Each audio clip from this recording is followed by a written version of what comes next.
Hello, fellow Crusaders, and welcome. It is now our most anticipated films list. We've been doing this for the last few years. Most of the time, these movies tend to come out now, especially prior to 2022. But this is 2025. It is the start of a new year, which means there's a whole slew of new movies coming out. Hopefully, all in 2025. But if it's like us, it's probably about 60 to 75% of them that are actually going to be coming out in 2025. But I will say this. The list this upcoming year compared to 2024, I'm very hopeful. And I'm not just hopeful because there's a lot of good shit coming out, but unlike most years where you and me, we usually have like 10 films no one's ever heard about yet, there's a lot of movies that are like originals, not sequels, not, like franchises that are like, they're actually doing some unique shit in this upcoming year, and I'm actually really, really excited about 2025. Do you agree? I am, because I mean, like you said, everything's kind of back on track after, of course, the COVID years, and then there was all the strikes with the writer strike and the actor strike and all those kind of things, and things got pushed back and things didn't come out, and so most of our lists were filled with stuff that carried over from previous lists. To the point where I started making Letterboxd lists of all the movies that did not come out this year that were supposed to. But this year, it seems like everything's on track to come out. I mean, obviously things change, so things might get delayed, but what we do have the slate, it's a lot of good stuff, and like you said, it's a good mix of the known and the unknown. Yeah, no Spider-Verse. We're 2 years out of the third Spider-Verse movie. I think 2026 is probably the earliest we're gonna get that guy, maybe later. So definitely won't be talking about that. And at least as of right now, this list is all stuff for the most part that has been confirmed already for 2025. Whether we have an actual release date for them or not, that's a highly different story. But everything that we're talking about on the list has a hard 2025 release date on it, not a maybe it'll come out, maybe it won't kind of thing. Yeah, especially with some of the streaming ones. Like there are some when we get, especially when we get into the original films, a lot of the streaming ones, especially, they say 2025, but you know how Netflix and Apple, they have time, don't announce release dates till like a month or two before it comes out. So that stuff could get moved. It's happened before, so we'll see. And even all the way up to basically right before we shot this, there was about 10 movies that I did not know that were coming out this year that Brian goes, did you not want these on your list? I was like, I didn't even know these movies existed. Why? Because Letterboxd doesn't have 2025 on them, but Brian has looked it up and says, yeah, these are supposed to be 2025. So there's... And also between the time we record this and the time it comes out, they'll release 10 trailers we weren't expecting. So probably, because that's always happens to us. When we start talking about a movie, we're like, yeah, we don't know a lot about it. And then 2 days later, here's the trailer. It's like, well, I wish I would have had this to talk about when we were on the show. We are going to be doing the anticipated list a little bit differently this year. Normally, I think last year we did like 35 movies, which ended up being like 50 movies by the time we got through it. But because there are so many new, unique, original films, and I kind of said, like, usually we talk about those films in the beginning, and at the end of the like top 10 list, it's always the same franchise, stuff like that. Brian has come up with a new system this year that we're going to talk about this. So I'm going to hand the reins over to Brian, and we're going to fly by Brian's waves here. I'm the bystander. He's gonna throw stuff, and I'm gonna have to just be able to explain what I want to explain off the path. So take away the new format, Brian. Let's see how it goes. Okay, so first of all, what we did is we broke it into actually two separate lists. There's going to be one list we'll talk about first, which is all the franchises, sequels, remakes, reboots, that kind of thing. Because those are all the ones most people know about. We're still going to talk about them, see where we have them ranked, things like that. But that'll be section one. But because there's so many small, original, not necessarily small, but original films that we want to talk about, we're going to do a separate list of those after that, where I've taken all the movies on both lists that Sean ranked his, I ranked mine. Yeah, I don't know Brian's list, so yeah, I gave him point values, got a combined point value, and then so I got a combined rank, and so that's the order in which we will talk about them. So it's as simple as that. So we're going to start off with the franchises, sequels, reboots list. We have a top 25 here. And at space number 25 is Wolfman, which I did not have ranked. I'm looking forward to this, but I didn't have ranked in my top 25. So Sean, why don't you talk about this one? There's one, I guess to say two main reasons why this is on my list. One is Lee Whannell. Lee Whannell, he did The Invisible Man in 2020. I know you weren't a big fan of Invisible Man when it came out, But I really like Lee Wanell as a director. He did Upgrade, which was the best Venom movie not named Venom to ever come out. It's better than He Venom. has, in terms of horror, I would probably put Lee Wanell easily in the top 3, top 4 directors in Hollywood that does horror really well now. But with Mike Flanagan and technically, even though you don't like him, Hereditary. I had his name and immediately went away. Ari Aster, when he actually does really good horror. And then I'd probably put Lee Wanell kind of right there with James Wan when James Wan actually really wants to sink his teeth into this stuff. The trailer has not wowed me. I will say that. It has not blown me away. But that Invisible Man didn't really wow me either when it first came out, but he does a very good grounded version of horror that I really like. He also, didn't he do the first Saw? I know he acted in it, but didn't he also direct the first Saw? I'm pretty sure he did. I don't think so. I thought no, he didn't. He was just in it. Yeah. He did Upgrade, Invisible Man, and Insidious Chapter 3, which I never saw that one. But I like Lee Wanell's direction. Also, Julia Gardner, she's phenomenal actress. If anyone who ever watched Ozark, she's fantastic in that. So I'm willing to watch her in pretty much anything she's in.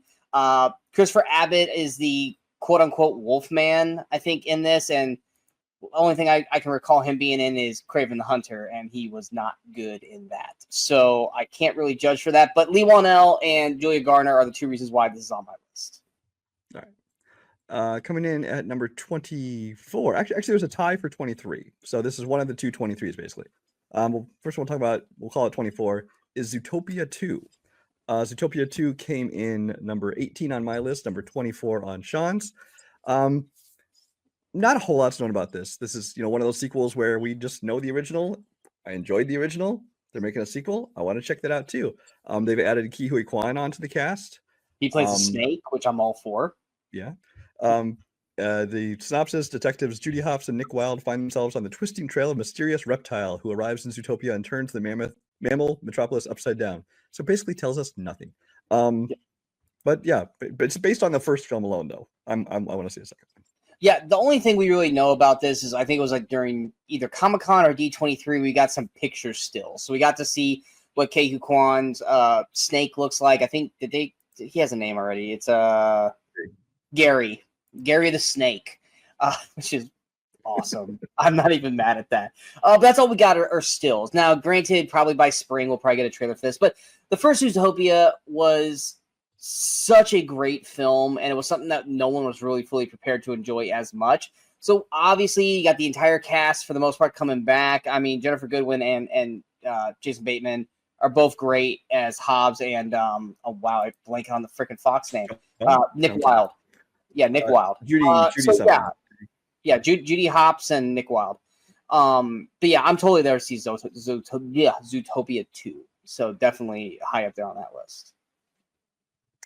Tied with Zootopia for 23 is a movie we just got a trailer for. It's the 3rd film in the franchise. Is 28 Years Later. I had this at 21 on my list. Sean also had it at 21 on his list.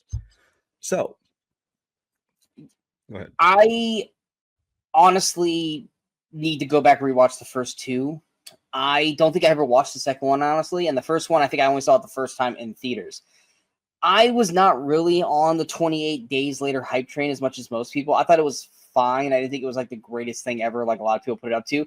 There's one reason why I am excited for 28 Years Later, and that's the only reason why I'm actually caring enough to watch this, and that is Aaron Taylor Johnson.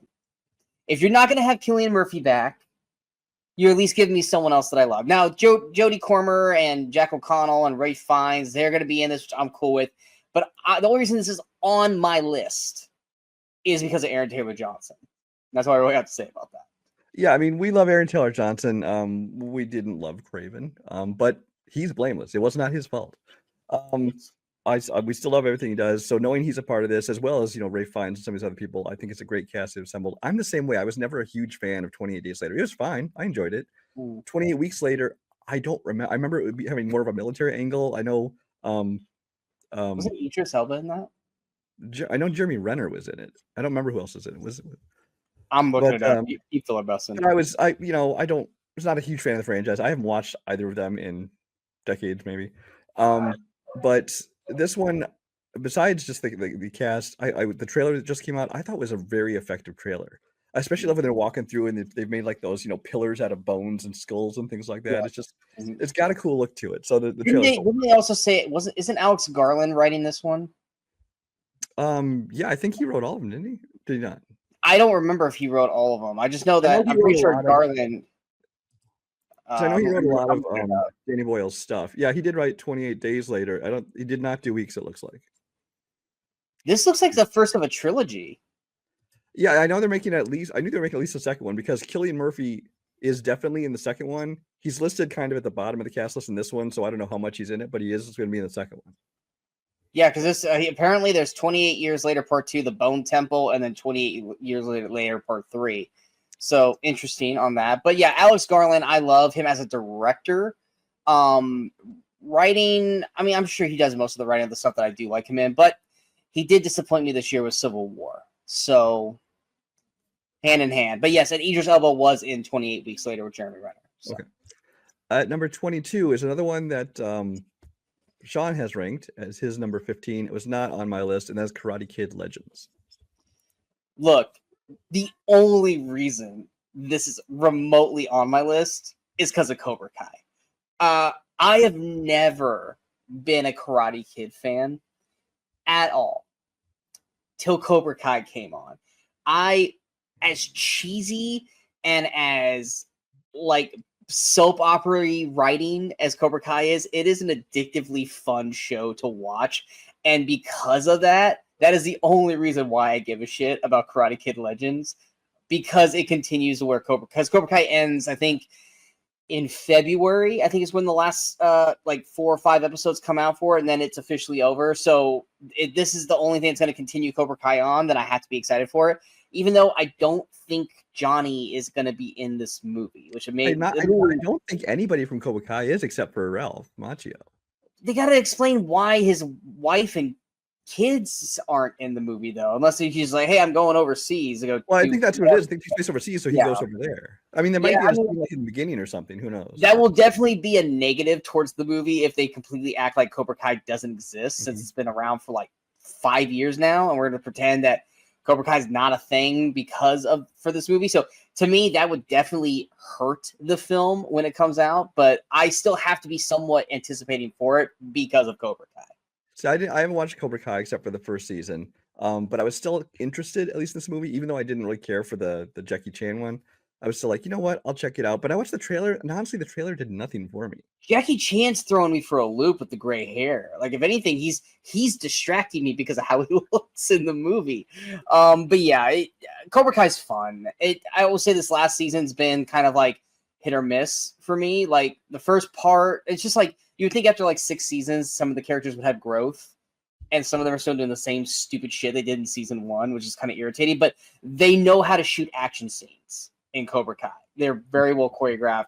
They are a lot of fun. And if they bring that same kind of energy to Legends, then I should have a fun time watching it. I think most people will. Right. Switching things up, number 21 is one that I have on my list. Sean did not put on his. It was my number 14, and that is The Accountant 2. File this under sequels I never thought we would see, because I mean, the first one is a solid film. I really like that first film. I did not think it was successful enough to make a sequel. Maybe it's just cheap enough to produce that they could do it. I don't know. But, Ben Affleck's back. John Bernthal's back. I haven't even looked to see who else they added to the cast and stuff this year. But but I'm really anxious to see this movie. It's supposed to come out, I believe it's like in the spring. J.K. Simmons is in it. Yeah, nobody major plot-wise. But, yeah, I'm looking forward to this one. I've never seen the first Accountant, so I can't have it on my list. Big hole in Sean's, because I didn't realize that, and I think Sean would love this movie. So I'm sure I will. It was kind of one of those times where like Ben Affleck just kept coming out with these movies, and I'm just like, I didn't care. And this was one of them. Was like I heard like it looked interesting, but I just never found the time to watch it. And then I heard it was decent, and then I just it would like in one ear, and then I would just forget it, and then it would pop up where you're like, oh yeah, they count. I should watch that sometime, and it's gone again. Now that there's a sequel coming out. Now that there's a sequel coming out, I had to be forced to watch it now. Much like The Crow last year or this past year, I was like, okay, well, I guess I'm gonna finally watch The Crow now, and I did. But yeah, that's gonna be this year's The Accountant. All right.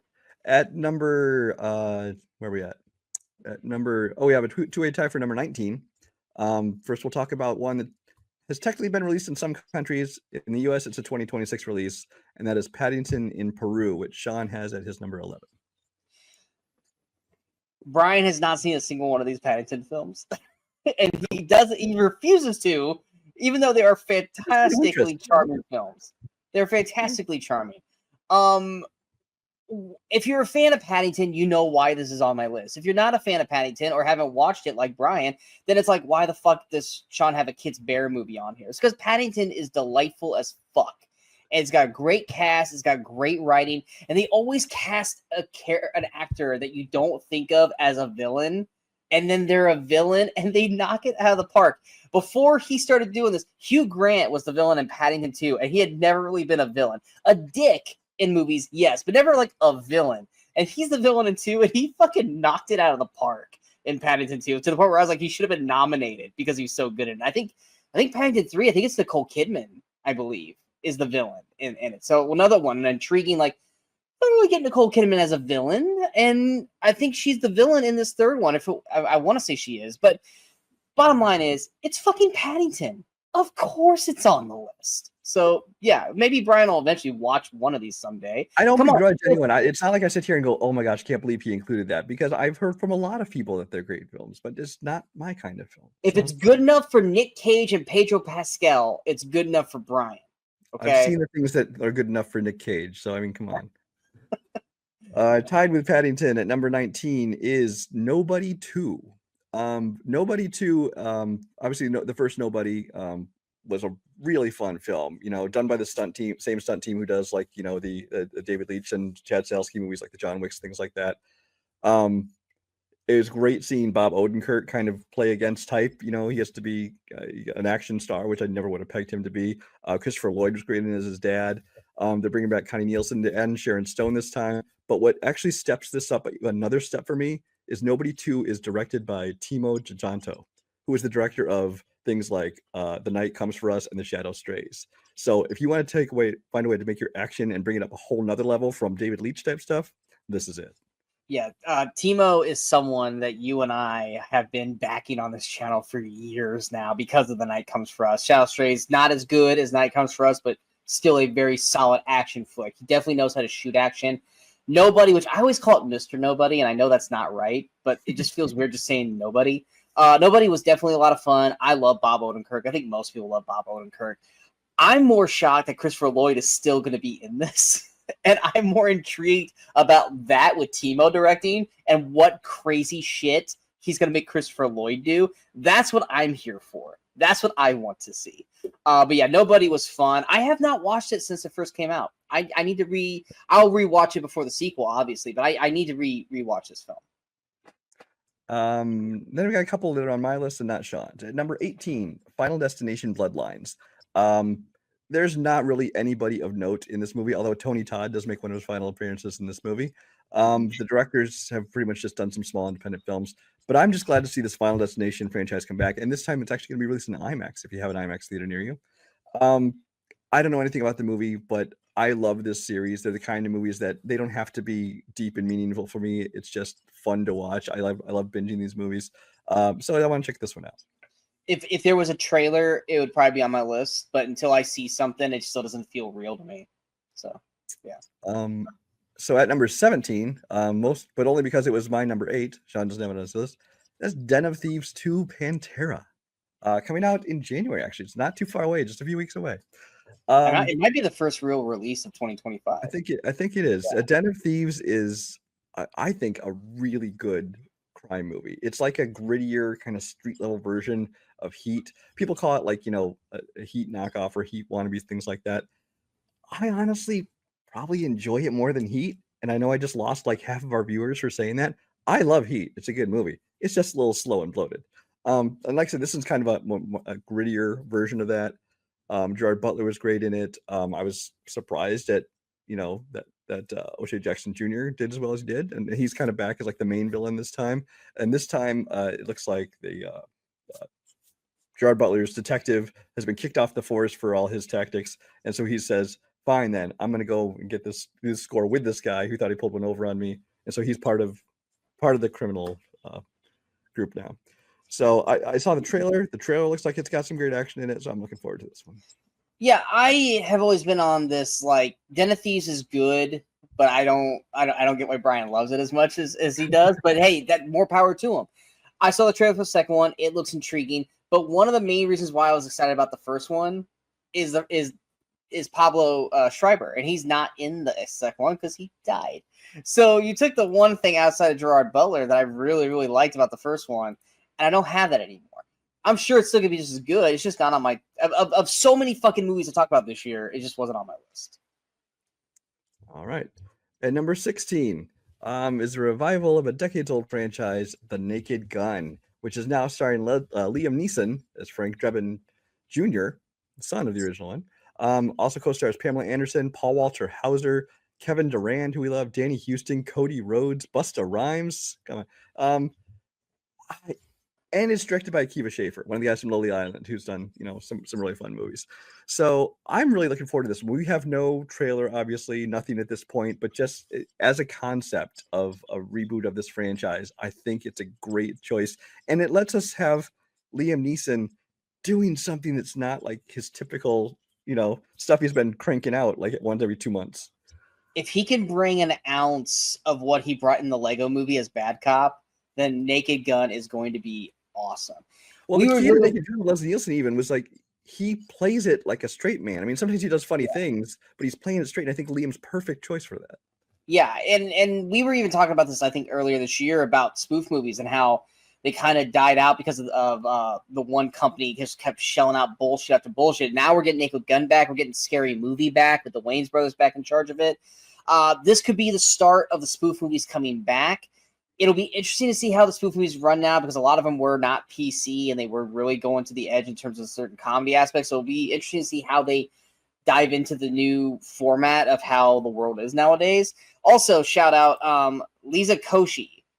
She's on one of my breakthrough artists of the year. I've seen her in a couple movies this year. I really, really love her. She's also going to be in this. I don't know how big of a role she's going to have in the movie, but that's one of the names you didn't mention that I was like, ooh, she's in this. I'm excited. But yeah, this looks like a fun cast. CCH Pounder also in the cast as well. I really like this cast. And the director, last movie he did, we both loved, which was Chip and Dale Rescue Rangers, which was our, wasn't our animated film of the year last year? I think a couple of years ago. Or a couple of years ago? Yeah. So I'm all for this. I'm all for this. Next up at number, we have a two-way tie for number 15. Actually, I'm sorry, a three-way tie for number 15. We have the first one up will be Tron Ares. Tron, great classic movie from the 1980s, but very dated, but you still go back and just enjoy it for it's the very 80s-ness of it. Tron Legacy, you got to see the updated special effects. It looked cool. It had a decent cast in it, but things didn't quite hit the mark. The story wasn't quite there. The de-aging of Jeff Bridges was a little ahead of its time. Behind its time. It was still too early. They were trying to do that stuff, and it wasn't convincing. It looked kind of creepy. But this one's back. Your lead role is played by Jared Leto. Yeah, what are your thoughts on this one? I like what they try to do with Tron. I think it's unique that what they do with these movies. The thing that's holding me back literally is Jared Leto. But we also got Greta Lee. We got Evan Peters. We've got Arturo Castro, who's the funny guy from Roadhouse, who I love that guy. Also, Cameron Monaghan. That's another person that I really, really enjoy. Jeff Bridges is going to be back as well as Gillian Anderson. It's the cast around Jared Leto that makes me excited because Tron's just a fucking cool looking film. And if they got, are they gonna have Daft Punk back for this? Do we know? Daft Punk broke up. I was gonna say, I was like, or is that or Daft Punk broke up? As long as they have a kick-ass soundtrack, 'cause I loved Tron Legacy's soundtrack. Yeah, I feel like even though they're not going to have the same people doing it, I think that they know have to have something around. They know what a big part of the movie that the score for that movie was. They have Trent Reznor and Atticus Ross doing it, who are famous for doing a lot of adventure films, things like that. So I imagine it'll be pretty good. Yeah. In spite of Jared Leto, I'm excited for this movie. All right. The second one of our three-way tie is Wake Up Dead Man, the third film in the Knives Out trilogy. I know why they just call it the Benoit Blanc trilogy because they aren't all Knives Out, but is what it is. This is a movie that I've enjoyed the first two. They're great ensemble kind of whodunit mystery, with a good amount of comedy in there as well. They've been a lot of fun, especially Glass Onion. I really enjoyed. The only reason that this ranks lower for me, I already know where you're going with this. I'm not nearly as impressed with the cast they put together on this one. Is it just because of Spaney? Because I know you don't like Kelly. You don't like Kelly Spaney. That's the main reason. Is that the main reason? I'm not a huge fan of her, but I mean, there's nobody in the cast that really jumped out at me. I don't have it here in front of me. I didn't pull that. I got the cast in front of me. I like this cast. I mean, it doesn't have the poppy names like the last two did, but I still like this cast. You got Josh O'Connor, who was great in Challengers earlier this year. You got Kaylee Spaney, who I do like, unlike Brian. Andrew Scott. I love this dude. I think he's a phenomenal actor, and he really does need to step up in terms of movies. He does a lot of great TV stuff. Glenn Close, Kerry Washington, Josh Brolin, Mila Kunis, Jeremy Renner, Thomas Hayden Church, Daryl McCormick, who's another young actor. We saw him in Twisters. Granted, it was only the first 10 minutes of Twisters, but we got to see him in that. This is just more of almost like a TV and young up and coming cast for this.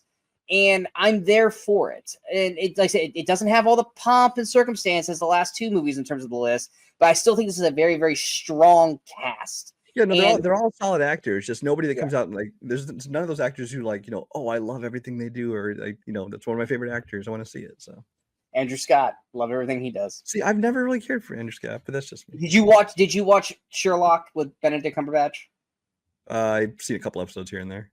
He was Moriarty in that. Yeah. And he was amazing as Moriarty. That alone makes me excited for anything Andrew Scott does. He was also great in Fleabag, for the little mini series. Yeah, he was great in that as well. The Hot Priest. Yeah. But I mean, it's still on my list. It's my number 19, your number 13, so we're not too far apart on that. Yeah. And the last one in our three-way tie is How to Train Your Dragon. Now, this is the live-action remake of it. I'm not a big fan of the kid, but that's probably just because I don't like Black Phone. You just hate Black Phone so much. I did not enjoy Black Phone. But and the whole, it's kind of the whole thing of they're doing like Disney. Why do you have to remake all these animated classics? Just we have the animated film How to Train Your Dragon. It's so perfect. Why bother trying to redo it? Plus, how's it going to look when they try to translate that to live action? They came out with a trailer, and it looks like they're going basically very faithful to the cartoon, and as far as the dragons are concerned, toothless, perfect. And the trailer obviously was pretty much shot for shot. At least some of the main scenes were kind of shot for shot, the same as the animated thing. I'm sure it won't all be exactly like that, but and then you got Gerard Butler. He's come back and playing the live action version of his same character, so that's kind of fun. Yeah. So I mean, while I still think this is maybe not necessary, and I don't expect it to be one of my favorites of the year, I'm intrigued enough to check it out. Yeah, I love How to Train Your Dragon. I wasn't necessarily excited for the live action adaptation announcement either, but the trailer did win me over. Toothless looks amazing. I'm glad that they didn't try to just I don't want to say humanize because it's a fucking dragon, but I love that they stayed true to how they look in the animated film, and they didn't try to go, well, it's live action, so let's make him scarier looking. Let's add more horns and all this shit. No, that's Toothless. Yeah, we don't need to make him look real because guess what? They're not real. Yeah, that's the one thing that both Disney and DreamWorks is going to do well this year with this and Lilo and Stitch is, look, these are animated creatures. Instead of trying to make them look more realistic, we're going to take the same facet of what they look like and just digitize them to look more real. And I think that was a smart plan on both Lilo and Stitch and this. I also want to say, in terms of casting, I'm not mad at any of the casting. I think Gerard Butler coming back to play his character is great. I also like the addition of Nick Frost, who's replacing Craig Ferguson as Gobbler. I'm not mad at that because Nick or Gobber. I don't know how to say his name. Gobber. Nick Frost is great. He's doing great things on Skeleton Crew as SM33, aka Smee. So I'm excited to see what they do with that. How to Train Your Dragon, if it just does half of what the animated film does, this is going to be a huge fucking success. Way better than what we were getting with Mufasa and The Lion King. So, but yeah. Coming in at number 12 is a movie we're a little divided on. It's my number because we're divided on the first film. This is my number 24 most anticipated movie of the year.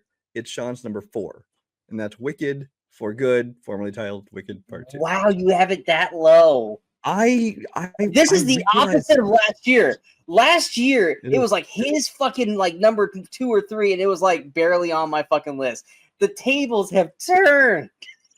Yeah, because I was not impressed with Wicked. There was parts of it. I won't go into the whole thing here, but just as it pertains to this, there was parts of it I really liked in Wicked, and a whole lot that didn't work for me. Enough that I'm almost ambivalent about this part 2 coming out. I'm like I'm not in a rush to see it. It is what it is.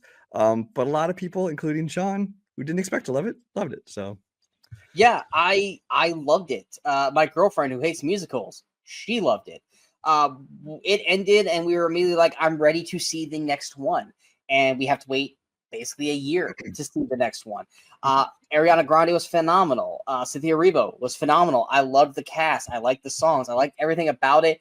And I want to see where they go from here. Is it just going to be getting us to basically Wizard of Oz? Or is there going to be more to the story? And yes, I know this is a play. I have not seen the play. I don't know what happens. I have a general idea of what happens. And no, I don't want you guys to fucking tell me. So don't fucking go, hey, Sean, here's what happened in Wicked. But I'm excited to see how this thing ends out. It's funny because I never got a chance to see the play like I had planned to.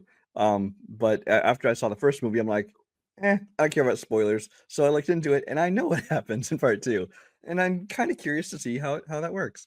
So we'll see what happens with that.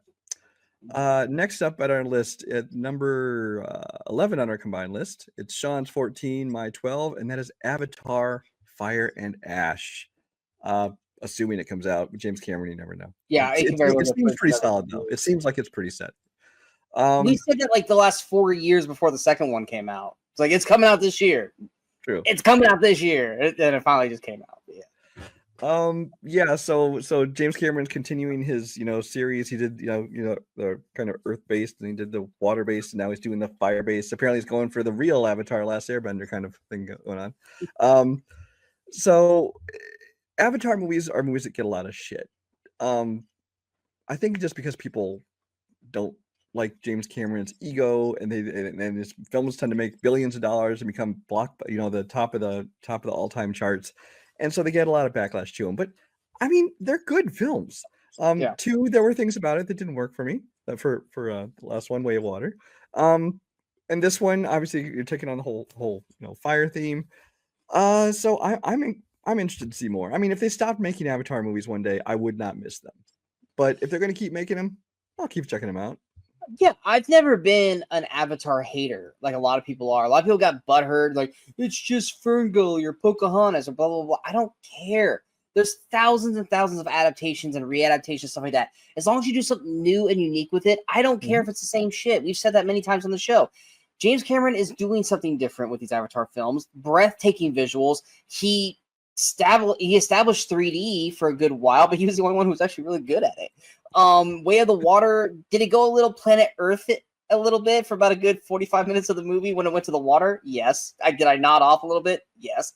But at the end of the day, it was still a really good movie. It's just not ones that I go, I'm super excited to see, because he always pushes his movies back. So it's like getting excited for something, like it's like getting excited for a video game now, where it's like, yeah, the video game is coming out spring 2025, and then it's 2027 and it's finally coming out. Avatar's the same way, so it's hard to get excited about it until we actually see a fucking trailer and a locked-in release date. But I will be there opening night to check it out. I'm probably going to enjoy it because it's visually going to look fucking amazing.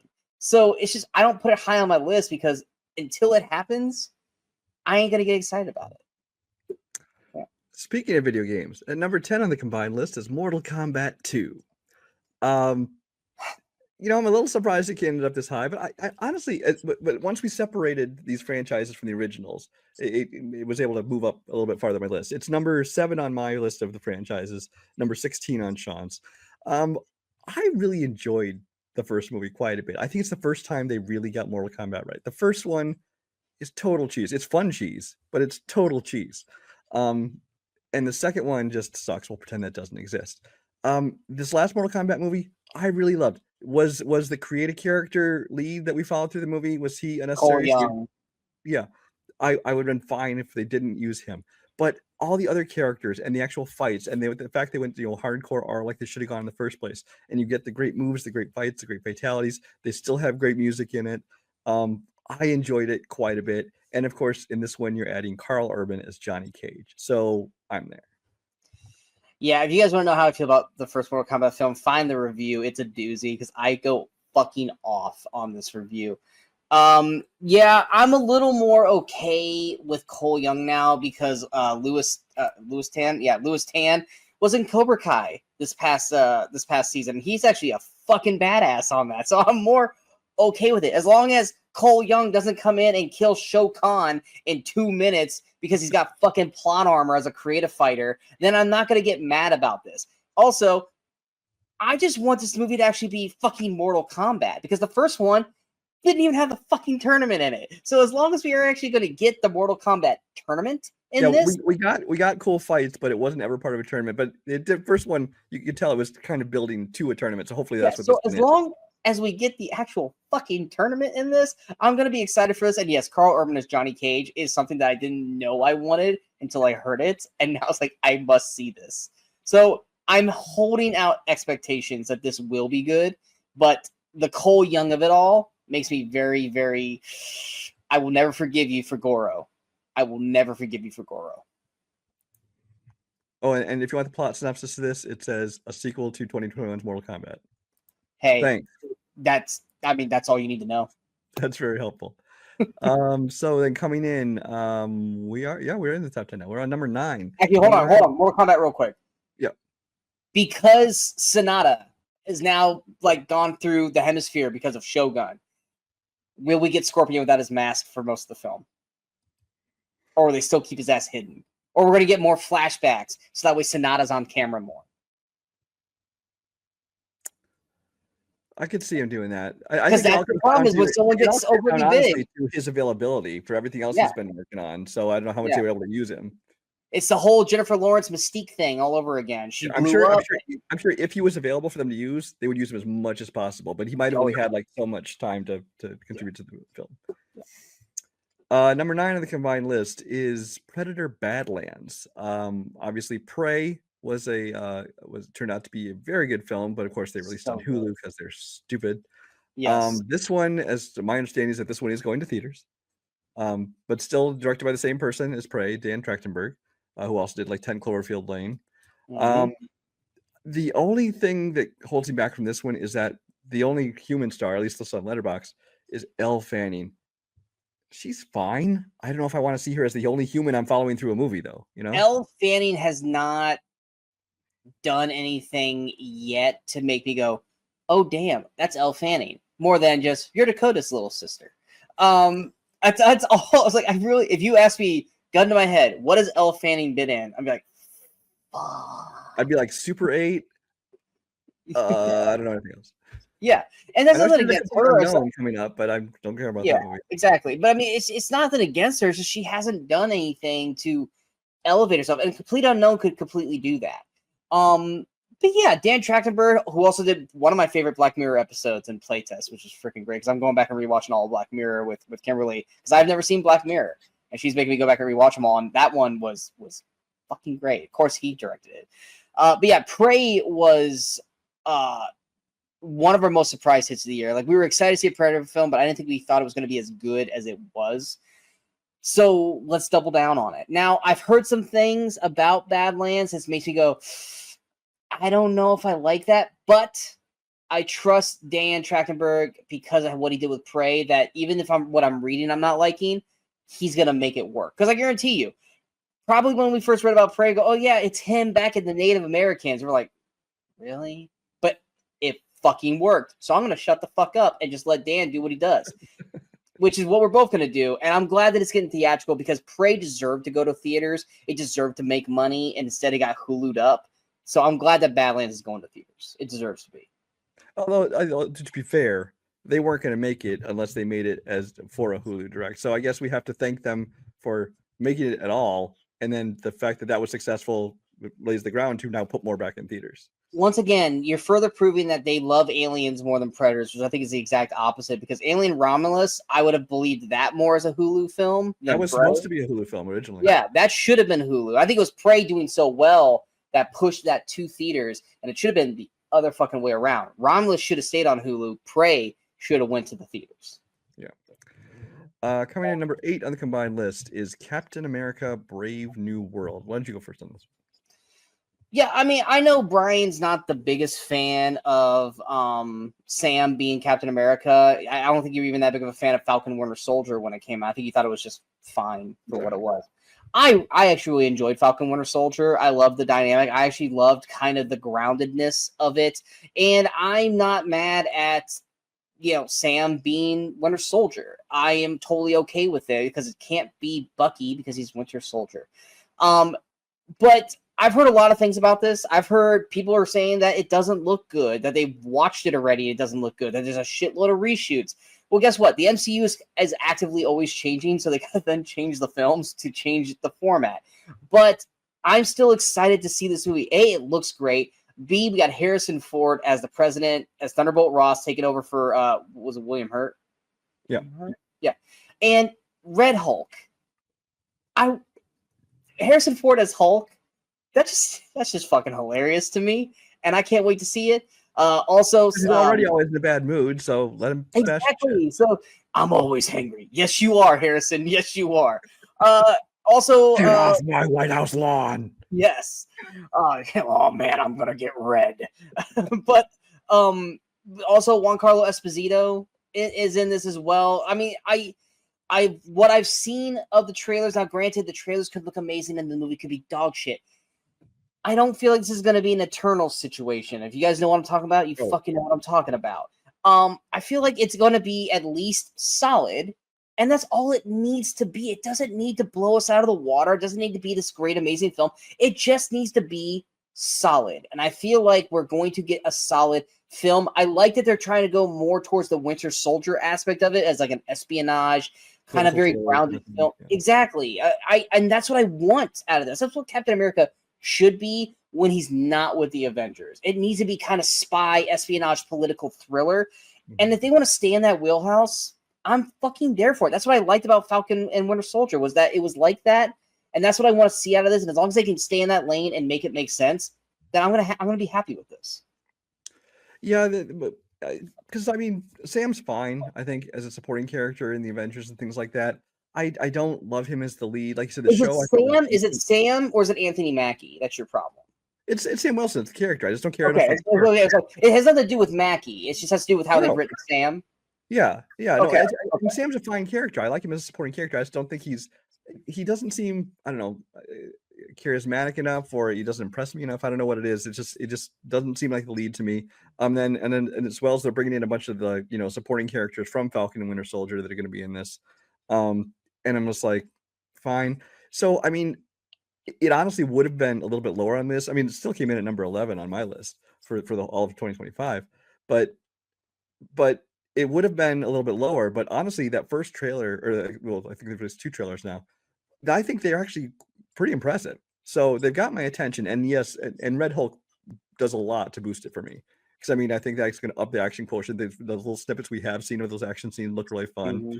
And seeing Harrison Ford do it especially. So, and that was number 6 on your list for this. Yeah. Just above that was higher for you at number 3, was lower for me at number 13 is Fantastic Four: First Steps.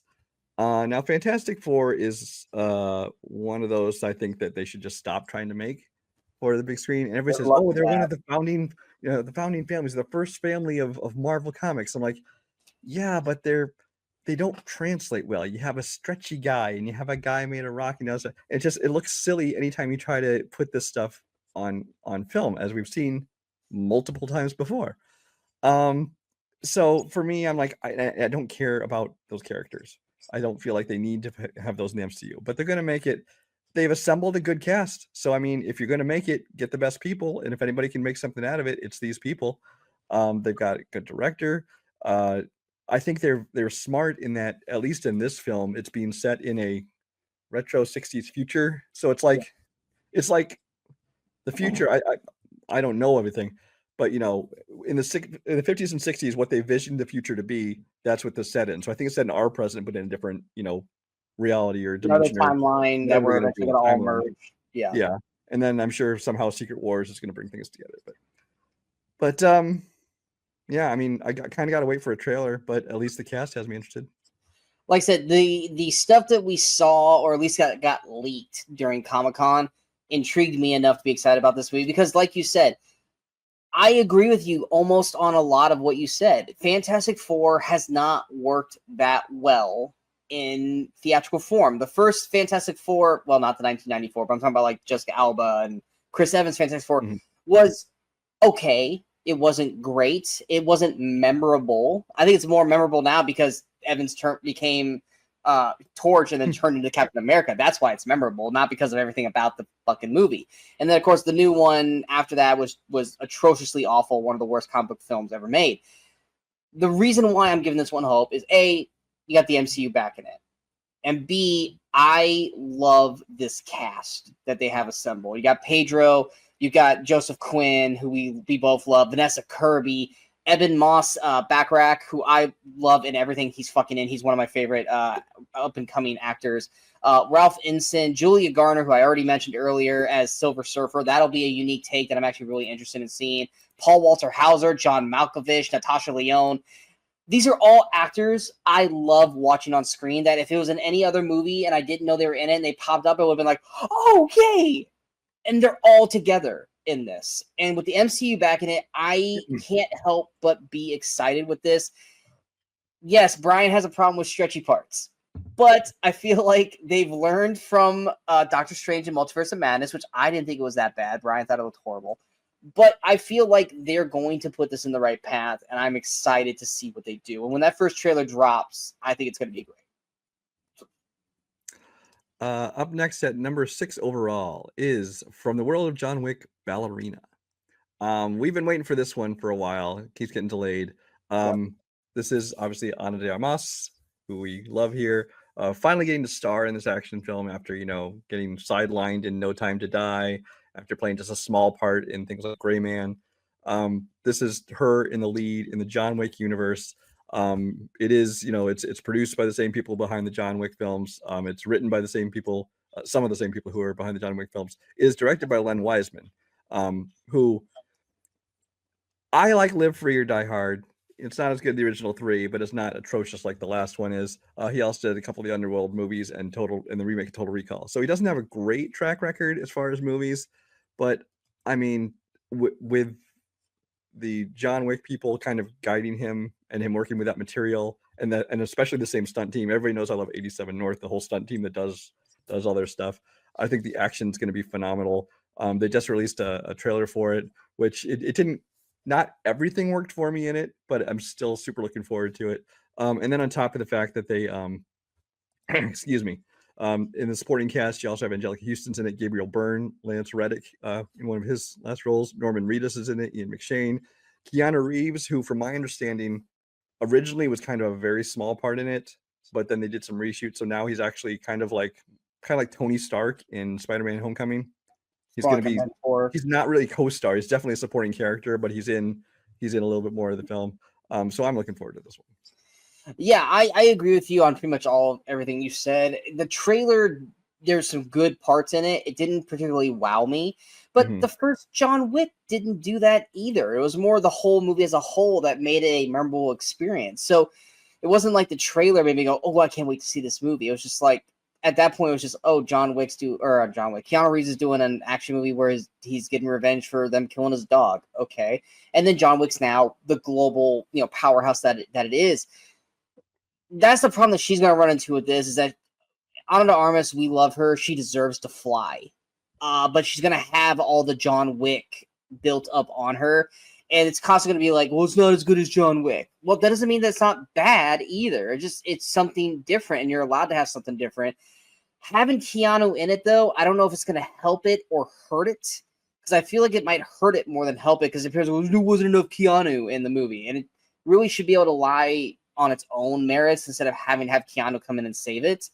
But I'm here for because I want to see Honor Arms kick ass, and I hope That's it's why I like the comparison they're making, if this is accurate, to Robert Downey Jr. and Iron Man in Spider-Man, because he definitely showed up and had an impact on the character and things like that, but he wasn't coming in and taking over, you know.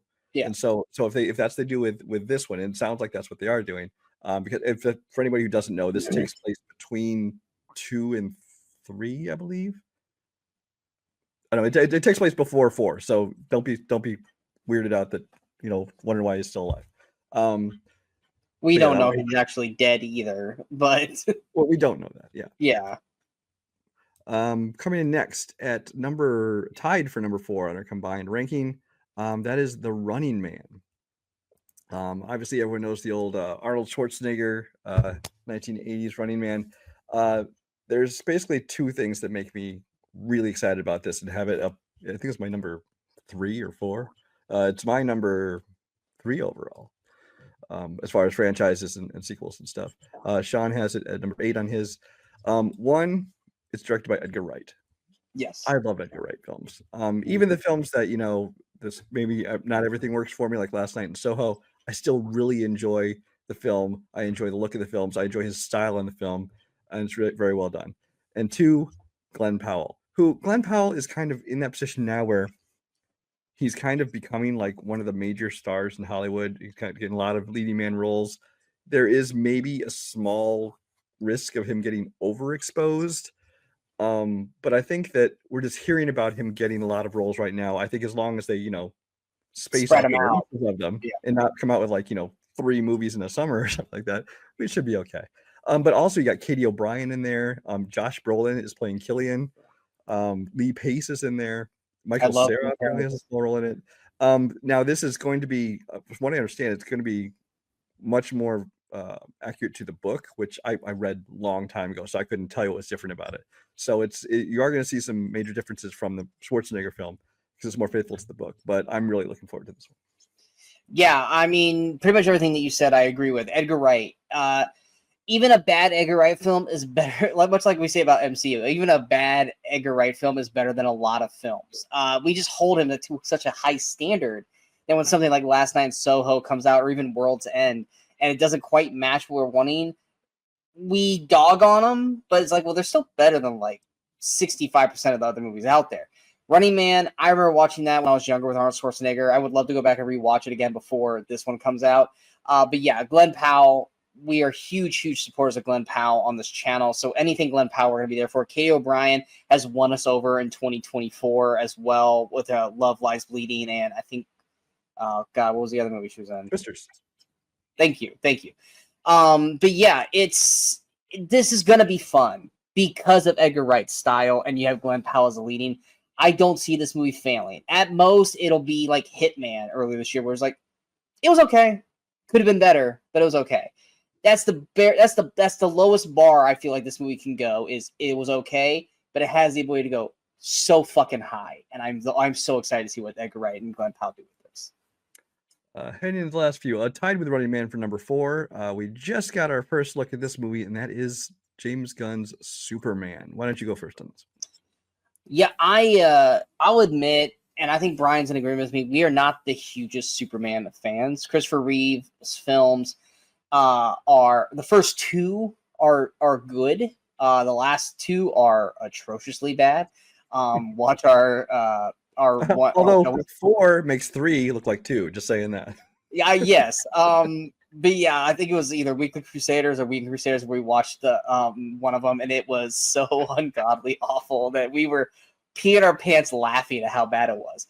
I think Henry Cavill got a real bad shake as Man of Steel. I don't feel like he ever really got his due in those movies because of the BVS and the Justice League of it all. I feel like he could have gotten to do so much more if they would have actually let him do it. I still think Man of Steel is the best Superman movie so far, though, but that's just me. I agree. I don't think it's the best adaptation of Superman. I still think that goes to Smallville. I think Smallville did it perfectly with 10 seasons of it. I definitely the best Lex Luthor of all the Superman stuff.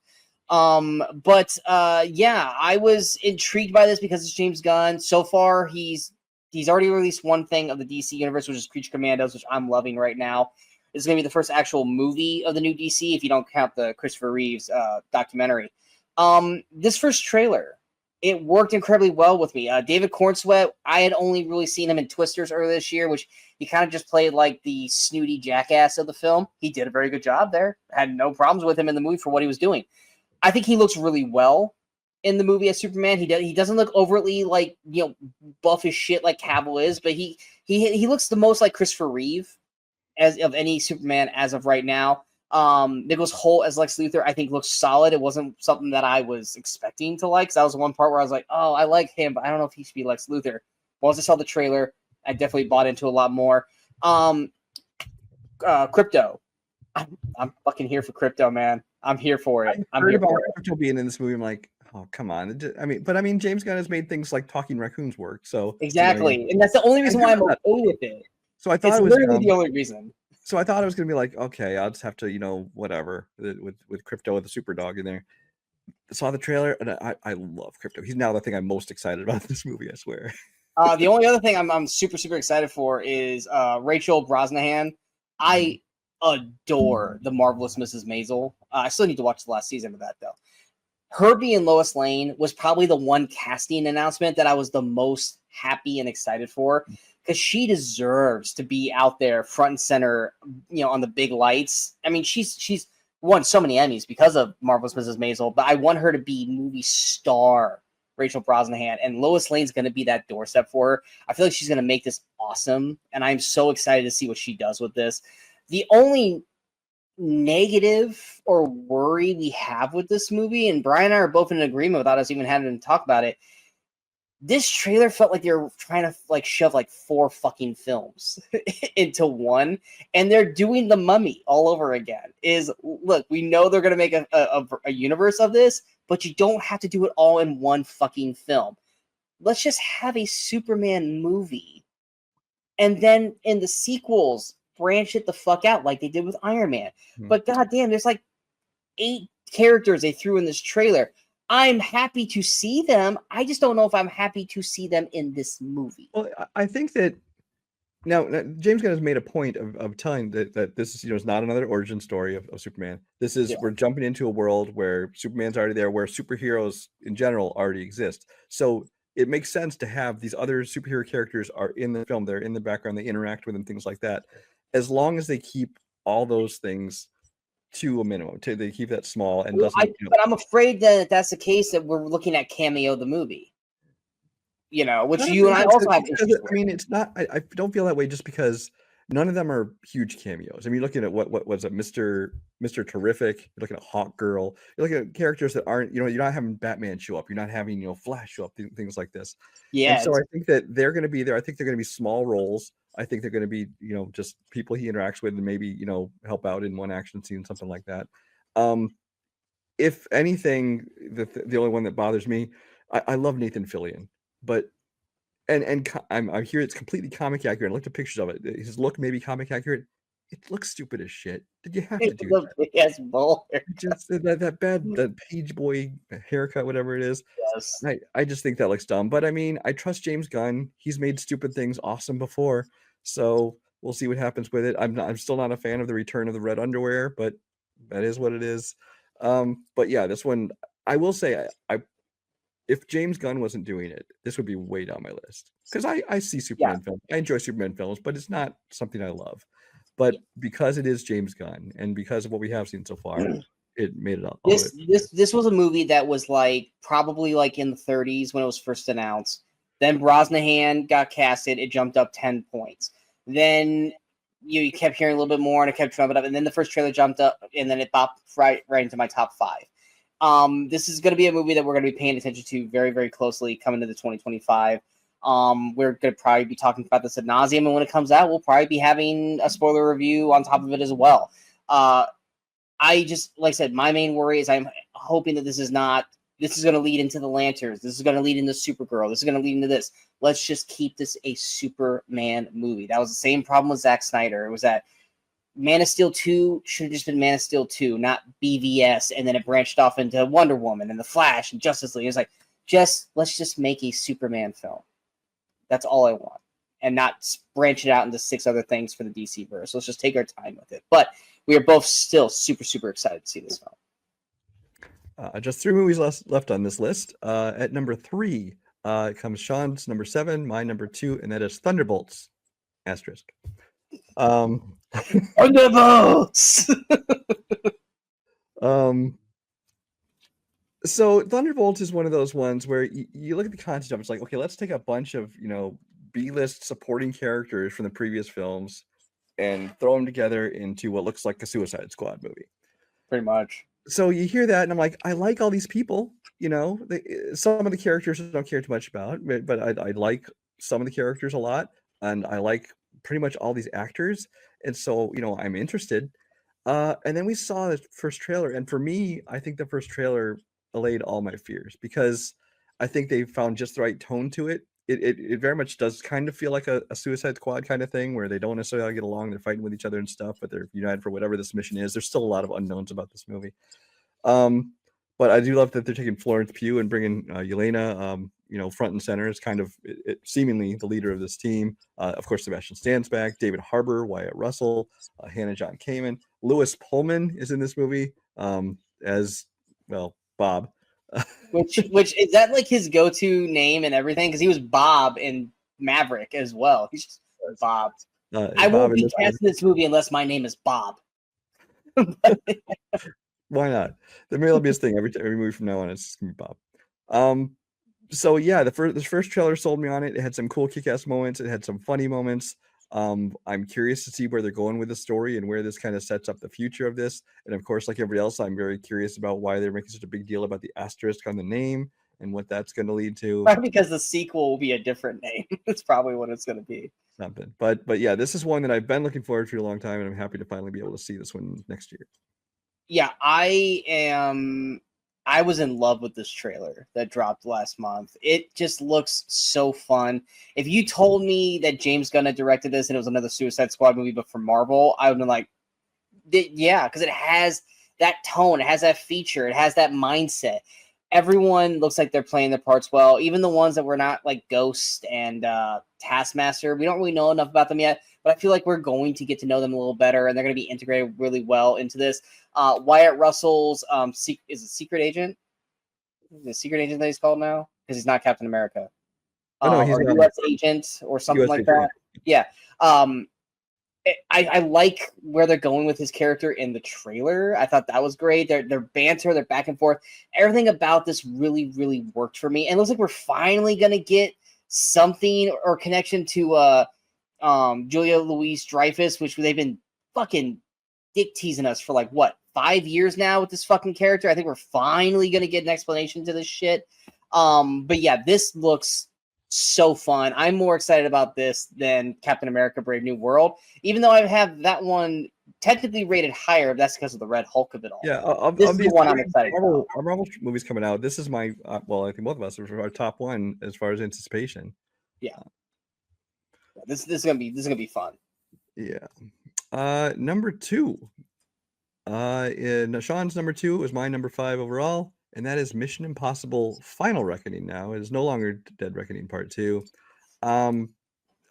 Mission Impossible is one of those movies that you go see it and you know what you're getting. It's going to be, just some cool action set pieces, but it's also got some great tension to it. It's got a great cast, kind of a revolving door of great actors who's, some are in certain installments, some are in other installments, things like that.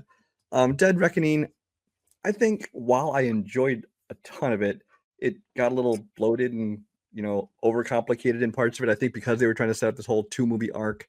So we'll see how they finish that one out. But really, I trust in Christopher McQuarrie. I trust in Tom Cruise.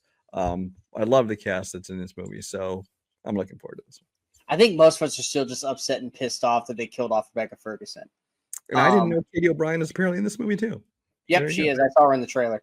But yeah, I think we're all still pretty upset that they killed off Faust in the last movie because she should not have died, especially not that way. Well, I'm still mad at her for killing off Henry Cavill and making him a bad guy. So. Yeah, exactly, because Henry Cavill was so fucking good in that movie. I love the Mission Impossibles. I've been into a franchise, and then as it kept going, lost interest in it. I've never been not into a franchise and then grew to fucking love the shit out of it, like I have the Mission Impossible. Pretty much since the third movie, I have been locked into this franchise. I love everything they do with these movies. They've yet, outside of like the first two films, which they were still trying to find their footing and what they wanted to do. I, like you, trust in McQuarrie. I trust everyone in this cast. I trust where they're going.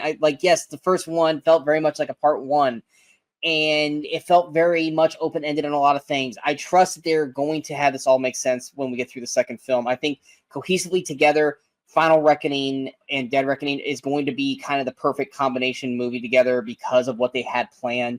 I gotta see how this thing ends. Like I said, Mission Impossible is one of my favorite franchises out there, and I cannot wait to see the potentially final chapter. Because they can say final chapter, and then Tom Cruise decides he fucking wants to go do another one. Well, just his Final Reckoning. They're not saying final chapter.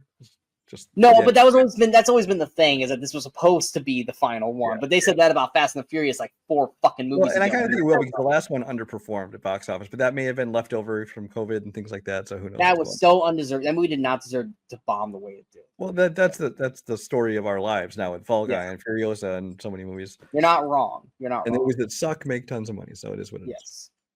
All right. At number 1, it is also my number 1, and it is Sean's number 1 because he likes abusive relationships. That is Jurassic World Rebirth. I'm going to let you go off first. I was not prepared for that line, but it's so fucking true. Yes, I am in a very abusive relationship with Jurassic Park. Once again, just like I said about Mission Impossible, I have fallen in love with franchises for how they started and have grown to hate them based off of where they went. And Jurassic Park has been that one. Jurassic Park is one of my favorite films of all time. I loved the sequel, Lost World. Everyone after that, outside of Jurassic World, I actually did enjoy. I have just been epically disappointing. And when we heard about this one, we're like, this is not getting made. It's not getting made in the time frame, because it was like, oh yeah, it's gonna be out in a year. We're like, fuck you, no, it's not. And here we are. We've got pictures. They're shooting it. It's almost done, and they got Gareth Edwards, who I like, Scarlett Johansson, who I like, Mahershala Ali, who I like. They're saying Bailey, who is just in Wicked.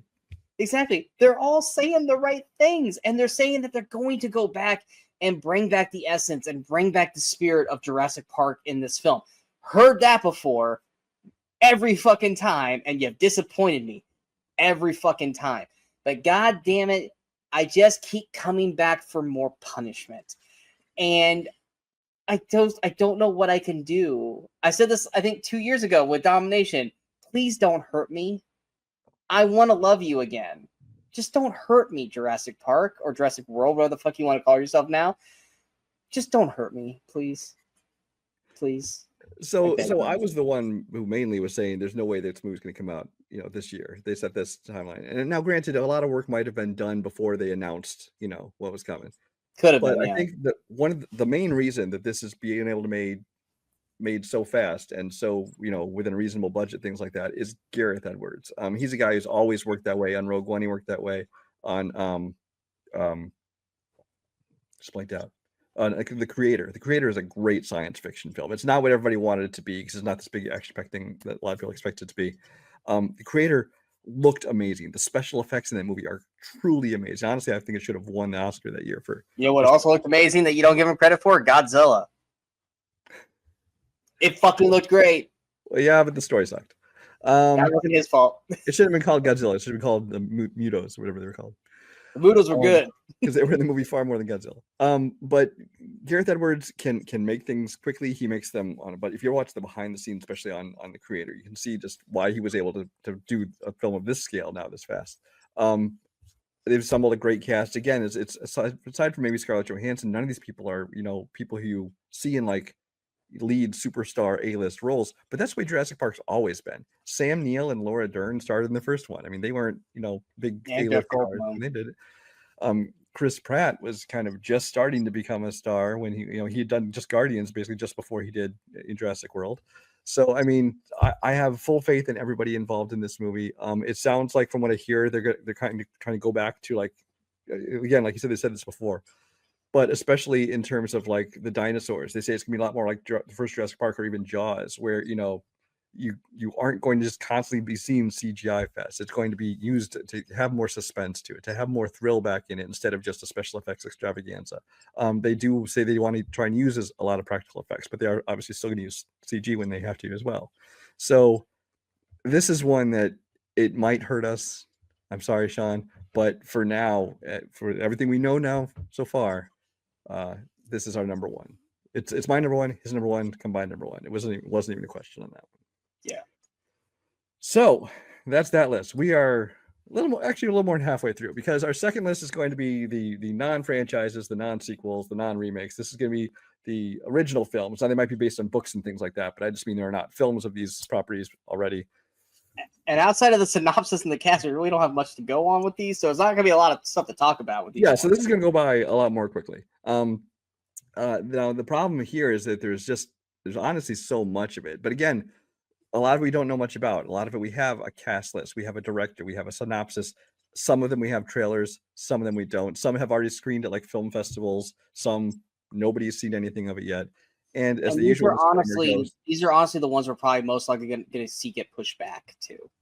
If anything, some of these, because a lot of these are going to be the ones like your Apple TV movies, your Netflix movies, things like that. Not all of them, but a good chunk of them are. And our usual disclaimer, as always, is that we're going just by what we know. There's going to become movies that pop up that, had we known about them now, they would easily have made this list. But we're going on just the information we have currently, and we'll see what surprises us at the end of the year. So we're going to do a top 20 on these. Coming in at number 20 is a movie. It does have a trailer out now, and that's Companion. This is a movie with Jack Quaid, who's in like 3 or 4 movies this year. Yeah, this is the year of Jack Quaid. And then you got Boys isn't coming out this year because of Gen V, right? I'm not sure of the reschedule of those. Yeah. But if we do get season 5 of The Boys, it's a lot of Jack Quaid. Yeah, just looking at Jack Quaid, I see at least 3 movies that he's coming out with this year, and I think they're all on this list. So we'll talk about those later. But this one, also stars Sophie Thatcher. None of the other names jump out at me. Rupert Friend, I'm familiar with him. I don't know a whole lot about this besides that trailer, but the trailer had this great atmosphere to it, and especially you can see that scene when she's like holding her hand over the flame and like the tear from that face. It's like I don't really know what this film is about. I don't know where it's going, but I love the atmosphere. I love the kind of style they've created, and what I've seen in the trailer has at least made me interested enough to check it out. Yeah, this is one that the trailer is going to either make or break the movie. Either the trailer is going to be super intriguing and the movie's not going to be able to match that, or the trailer is just a taste of the craziness we're about to get into and we're going to love it. We don't know, but it definitely left us at least going, when it got released. At number 19, hey, guess what, folks? It's an A24 movie that I put on the list. And I was going to leave it alone, and Brian's like, you do realize it's A24, right? Yeah. Okay, let's talk about it. Once in a while, they make a good film, and this could be good. They could go full A24, and it could be complete shit. I really feel like it's going to go full A24. I don't know. This feels almost like it's more in the everything everywhere all at once kind of side of A24, not so much in the just being artsy and whatever. But this is Death of a Unicorn. It's the title of this movie. This is a movie starring Paul Rudd, Jenna Ortega, Will Poulter, Tay Leone, Richard E. Grant, who is back in full Hudson Hawk mode. If anybody who's seen that movie will know what I'm talking about. Yes, I know exactly about that. But it's one of those movies I don't even know what to make of it. It's like basically they're on they're going to like some unicorn. Yeah, they're going to like some house or something for like work or something like that. Yeah. And they realize they hit something, look back, and they find out they killed a unicorn. Yeah, I'm not even trying to get into the plot. So there's like a just watch the trailer, guys. Just watch the trailer. A mama unicorn that's coming and kill. Yeah. But this one, it looks weird as shit. But Paul Rudd looks great in it. Jenna Ortega looks great in it. And if it's an A24 trailer that can get me interested in it, it must be good. Or it might mean that real A24 fans are gonna hate it because it's not the usual bullshit. I have a feeling that we're gonna backtrack to this a year from now when you end up, and this is either gonna be on Brian's most disappointed and worst, or it's gonna be on one of his most surprised / best. There's no middle ground for this. I think you're right. If it's disappointed or worse, he's like, I fucking never should have trusted A24. A24 is a piece of shit. I fucking hate that company. Or going like me with Guy Ritchie. Fuck, am I starting to like A24 now? We're penciled this moment, and we're gonna resurface this in a year, and it's gonna be because of this fucking film. But watch the trailer. We're not gonna try to explain this. Just watch the damn trailer. All right, 17 and 18 are two films actually tied with points for number 17 on our combined list. One that's only on Sean's list, one that's only on mine. So first we'll talk about Black Bag, which you put on there. Yeah, Black Bag, they just released the trailer for it earlier this week. And a lot of this is really just the cast. You got Kate Blanchett, Michael Fassbender, is it Raja-Jean Page? I don't know how you say it. The guy from Bridgerton. Raja-Jean. Oh, Renee Jean Page? Yeah. Oh, Renee. Yeah, Renee. That doesn't look like Renee to me, but it's French. He's French. Tom Burke, Pierce Brosnan, Naomi Harris. It's very much like a CIA intelligence, espionage, spy kind of movie. Steven Soderbergh, he's directing it, and I like his films. I like how he does his stuff. I mean, we all love the Ocean's movies. Aaron Brockovich, Logan Lucky. All those are all big fan favorites, and this cast just looks really solid and really strong for this whole thing. And this is one of those that I feel like is either going to be like another Fassbender movie, like The Killer. It's either going to be really fucking dull and boring and hateful, or it's actually going to be super intriguing and really, really fucking good. I don't feel like it's going to be in the middle. It's going to be in one way or the other. I'm hoping for the really fucking good because of the cast. But yeah. Yeah. Well, first of all, you were right. It's Reggie or Regé. I don't know where I got Renee from. Steven Soderbergh has a weird career because I think he's retired 4 times at this point. He just can't stop making movies, which is good because he makes some great movies, but he also does a lot of like weird, like small experimental kind of movies, and you're like never know kind of what he's going to do anymore. This one seems to be getting like a total A-list cast with Kate Blanchett and Michael Fassbender. I think that there's no way this is a bad movie. It may not be everything we hope it would be, but or maybe far better than we think it's going to be. But this is one that, you know, I think I knew he was coming out with a movie, but didn't really know much about it. They dropped the trailer just recently, and it's definitely got me intrigued to check it out. The other one that is only on my list is, I lost my place here. It's called Wrecking Crew. And really all I can tell you about this movie is that it is apparently an action, like buddy cop comedy starring Jason Momoa and Dave Bautista, right? Yeah, Bautista. Yeah. That's all I know about it. That's all I need to know about it, honestly. I like those two guys. I think they're two people who, you know their zone of what they're good at doing, and they do a great job of it. It's also got Tamara Morrison in it, Jacob Batalon's in it, Stephen Root is in it, Marina Baccarin is in it. The director, I recognize the name. Oh, he's the guy who just did Blue Beetle, which I didn't see, so I don't know how his directing is. It was solid. It was solid. Yeah. So it follows 2 half-brothers, one a loose cannon cop and the other a disciplined Navy SEAL. After 20-odd years of bad blood, they must work together to unravel a conspiracy behind their father's murder in Hawaii. This honestly sounds like kind of old school 80s, 90s action comedies to me, and so I'm sold. If we're going based off of that premise alone, the smart bet would be that Bautista is the tight neck and Momoa is the loose cannon. But if they want to throw us for a fucking loop, they would swap them and make Momoa the tight ass and Bautista the loose cannon. Because I really would like to see Momoa do something outside of, wow, Surfer Boy, and Bautista being like, I don't know what that means, kind of thing. I actually would love to see the switch. That would intrigue me more, but I have a feeling it's going to be exactly what we think it is. But yeah, I mean, I'm not against seeing this. I need to see a trailer. Yeah. Next up is the first of 2 movies coming out this year from Guy Ritchie, and this one's called Fountain of Youth. 2 estranged siblings partner on a global heist to find the mythological Fountain of Youth. They must use their knowledge of history to follow clues on an epic adventure that will change their lives and possibly lead to immortality. This is one where, you know, and Guy Ritchie is very hit and miss. Just ask Sean about that. But listen to this cast. You got John Krasinski, Natalie Portman, Donald Gleason, Isa Gonzalez. This is Guy Ritchie's last couple movies have actually, I thought, been pretty decent. And with this cast, I'm there to see anything. The plot, I don't really know if that does anything for me one way or the other, but I'll see it based on the cast. To me, this sounds like Guy Ritchie's National Treasure. And I'm intrigued by that because, yes, Guy Ritchie has kind of started to win me over. His last few movies have actually been enjoyable for me and have shocked me and surprised me because I am not a fan of him. But the cast for this and that premise, making it feel almost kind of like a National Treasure kind of film, I am actually excited to see this one. This is one I can't wait to see. And this is one I didn't know about up until about 2 hours ago. I didn't know this existed. Yeah, and this is an Apple TV Plus movie. Now, some Apple movies do go theatrical, so I don't know what their release plans are for this, but it'll be released in some form or another next year. Yeah. Next up is another film that we're not going to know a whole lot about, and that is called Heads of State. That one is starring Idris Elba, John Cena, Carla Gugino, Jack Quaid, up again, Priyanka Chopra, Patty Considine, who of course we all know from House of the Dragon, Stephen Root again. Apparently he's having a big comeback here. This is a 90s style two-hander with a high-octane premise involving an odd couple in a high-stakes situation. That doesn't even tell us the plot. It's just telling us a genre. It's a description of what the movie could be, not what it actually is.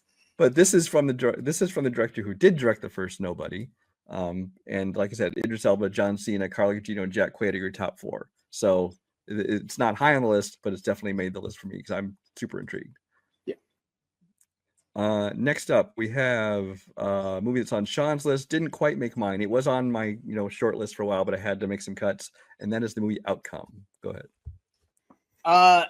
I gotta pull it up real quick here, just because we've talked about so many movies. I'm forgetting what Outcome was. Jonah Hill directed. Keanu. Yeah, exactly. So Jonah Hill's directing this. It's got Keanu Reeves, Jonah Hill, Cameron Diaz, Matt Bomer, David Spade. I love that cast. But basically, a damaged Hollywood star must confront his demons and make amends after he is extorted with a mysterious video clip from his past. I'm assuming that's Keanu, which makes me think that this is going to be kind of more of a darkish comedy. And with that cast, especially David Spade, of all people, like that's the surprise name on there is David Spade, because I haven't seen him in anything in a long ass time. This is one of those that really just keeps sticking out. Like when I was trying to trim my list, I was like, I can't take this one off. Like, just this combination and this plot, I have to leave this on my list. I don't know why, but something's telling me that this one's going to be something to pay attention to in 2025. Next up is another one kind of in the same vein, and this one's called Mercy. This is not an Apple TV, but it's an Amazon MGM movie. So again, probably going to get a theatrical release, but it could show up just on Amazon Prime. This one is directed by Timur Bekmambetov, who let me see. I think good on you for saying that name. What's that? Good on you for saying that name. Yeah. Yeah, he's most known for directing like Wanted. He directed some great Russian films as well. But Wanted is the main one. He's known for actually directing. Otherwise, he produced a lot of stuff too. But this one cast includes Chris Pratt, Rebecca Ferguson, Annabelle Wallis. Those are really the only names that jump out at me. And this is another one of the great premise listed. A detective must prove his innocence after being accused of a crime. Thanks for all the detail on that one. So I don't have much more to say about that one. Do you have anything else to add to that? I mean, it's the cast alone with the director that makes me intrigued by this. I love seeing Ferguson and stuff. Yeah, Ferguson. A lot of people have been sour on Pratt lately. I'm not one of them, so I'm fine with him. I love Ferguson. I like the director because of Nobody, so just gotta wait for a trailer. The premise doesn't really tell me much outside of like the bare bones, but yeah. 9 through 12 was actually a 4-way tie for 9th place. So we'll go with the first one I have listed here. I had never heard of this movie, didn't even hear a whisper of this thing existing until I saw a trailer pop up a couple weeks ago, and that is The Gorge. The Gorge stars Miles Teller and Anya Taylor-Joy. Basically, he's been tasked with taking this lookout post above this gorge, which they say is basically the gateway to hell. Now, if that's the literal gateway to hell, or if it's just like what they call it because whatever is down there is so deadly and dangerous, we don't know. The trailer is definitely super mysterious, but it looks cool. It's a cool concept. I love both of those main actors in it. So yeah, this is one of those movies that came out of nowhere, but I'm there. Yeah, this was definitely, once again, it just was a random trailer drop. I saw Anya's face on the thumbnail. I was like, all right, let me see what this is. And by the end of it, going, this is something I want to see. Because I see the gorge and I see some kind of like sci-fi looking poster. I'm like, this looks like some kind of direct to, the streaming or, VOD kind of thing. I'm like, what is this? But then I realized, oh wait, those are like two big actors. This must be something more major. And sure enough.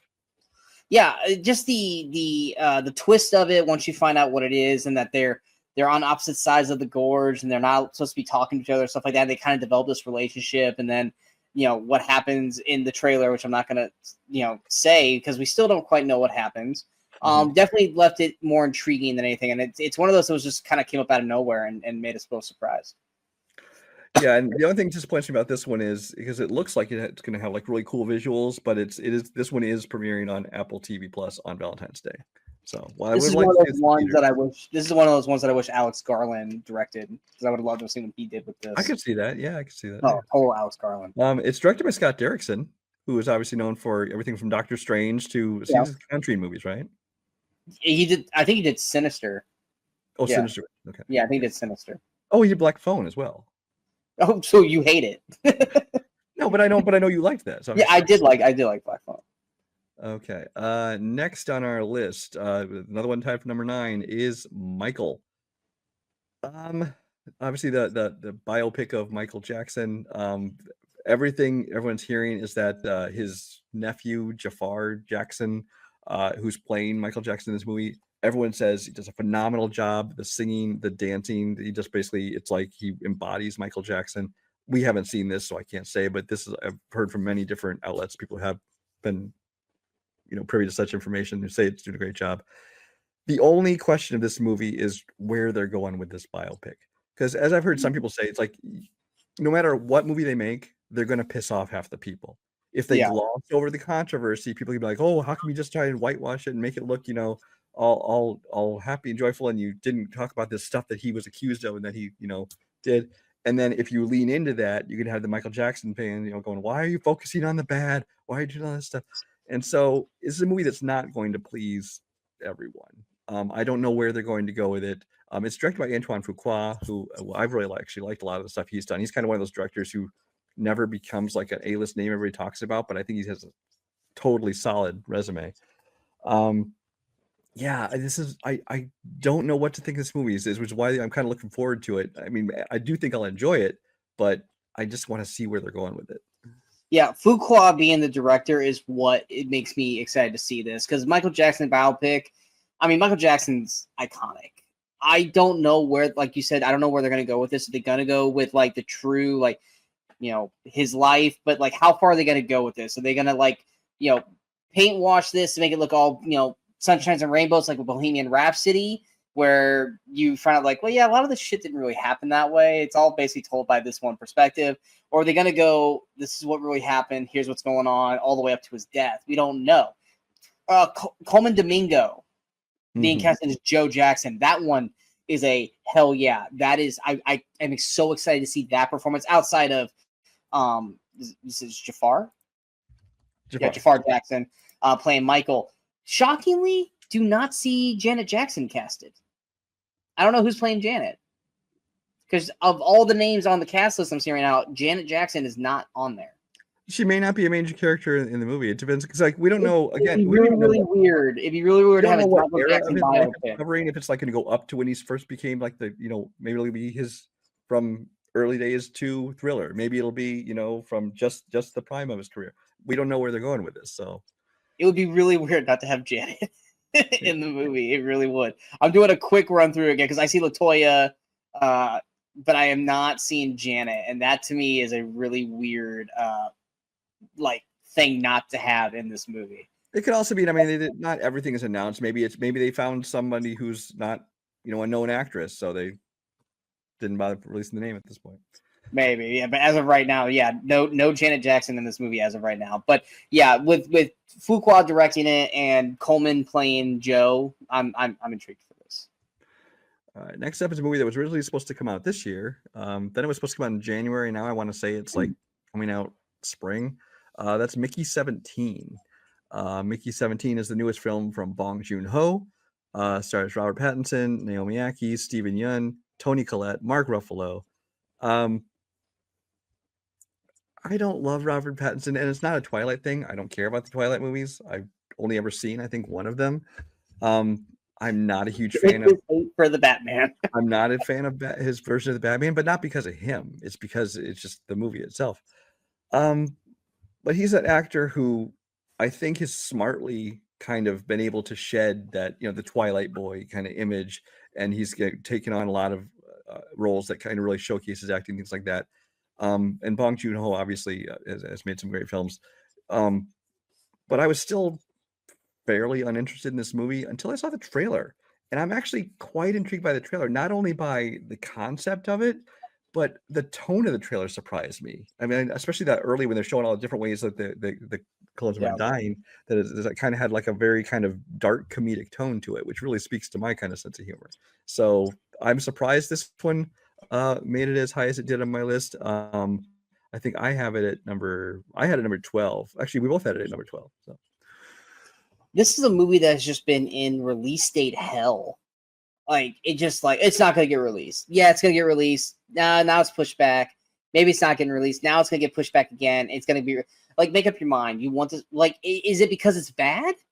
Or is it other shit? Because, once again, it's Bong Joon-ho. He's coming off a Parasite. Pattinson, it's a great cast surrounding him. The trailer is unique, weird, different. Don't quite know what the fuck's going on, but maybe you do. It all depends on how you portrayed the trailer.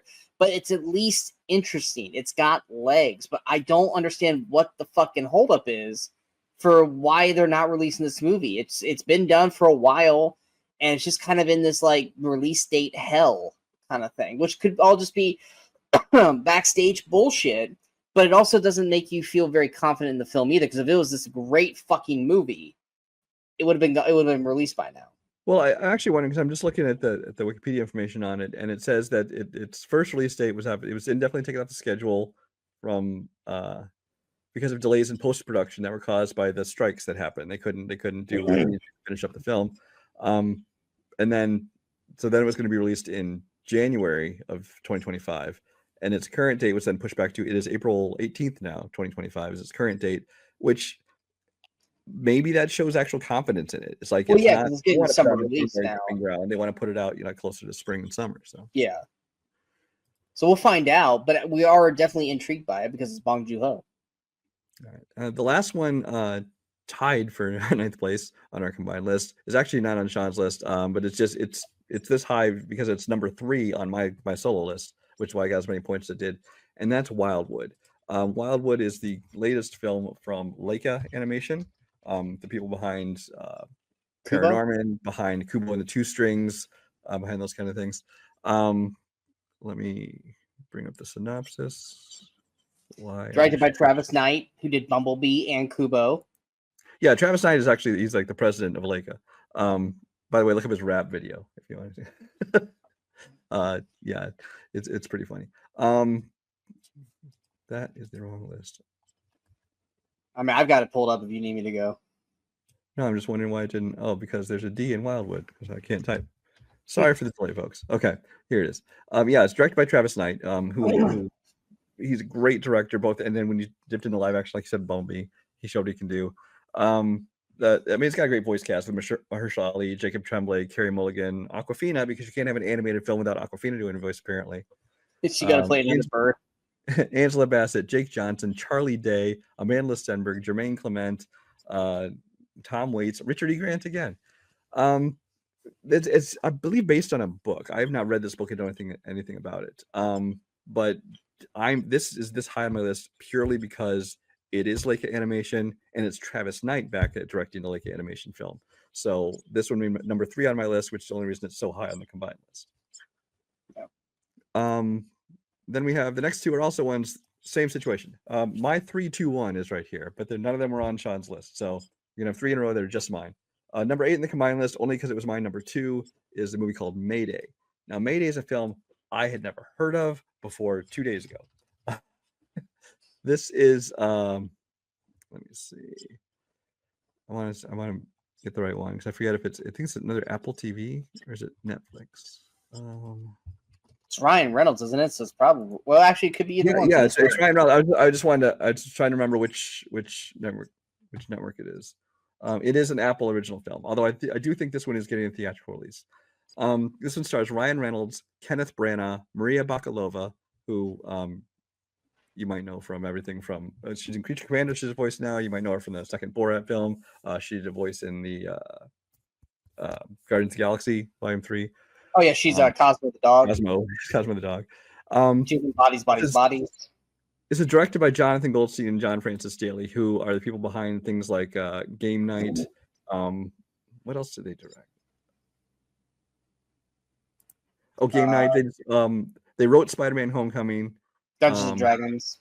Yeah. Oh, Dungeons and Dragons. That's what I was trying to remember. Dungeons and Dragons. Yeah. The synopsis of this one. What is going on in my computer today? I'm sorry for this. I've got it pulled up if you want me to go. Please read the synopsis. Yeah. Lieutenant Troy Brennan's reconnaissance mission over Soviet territory goes awry, forcing him to crash land and survive in Russia wilderness while evading capture or rescue. Yeah. Pretty much your standard thing. But I mean, but based on the writer-directors, Ryan Reynolds, Kenneth Branagh, this one it's got me super excited. Of all the films that I looked up that were like, I don't know anything about them, but I'm just looking forward to them based on the cast and directors and things alone. This is the one that kind of stood out to me the most.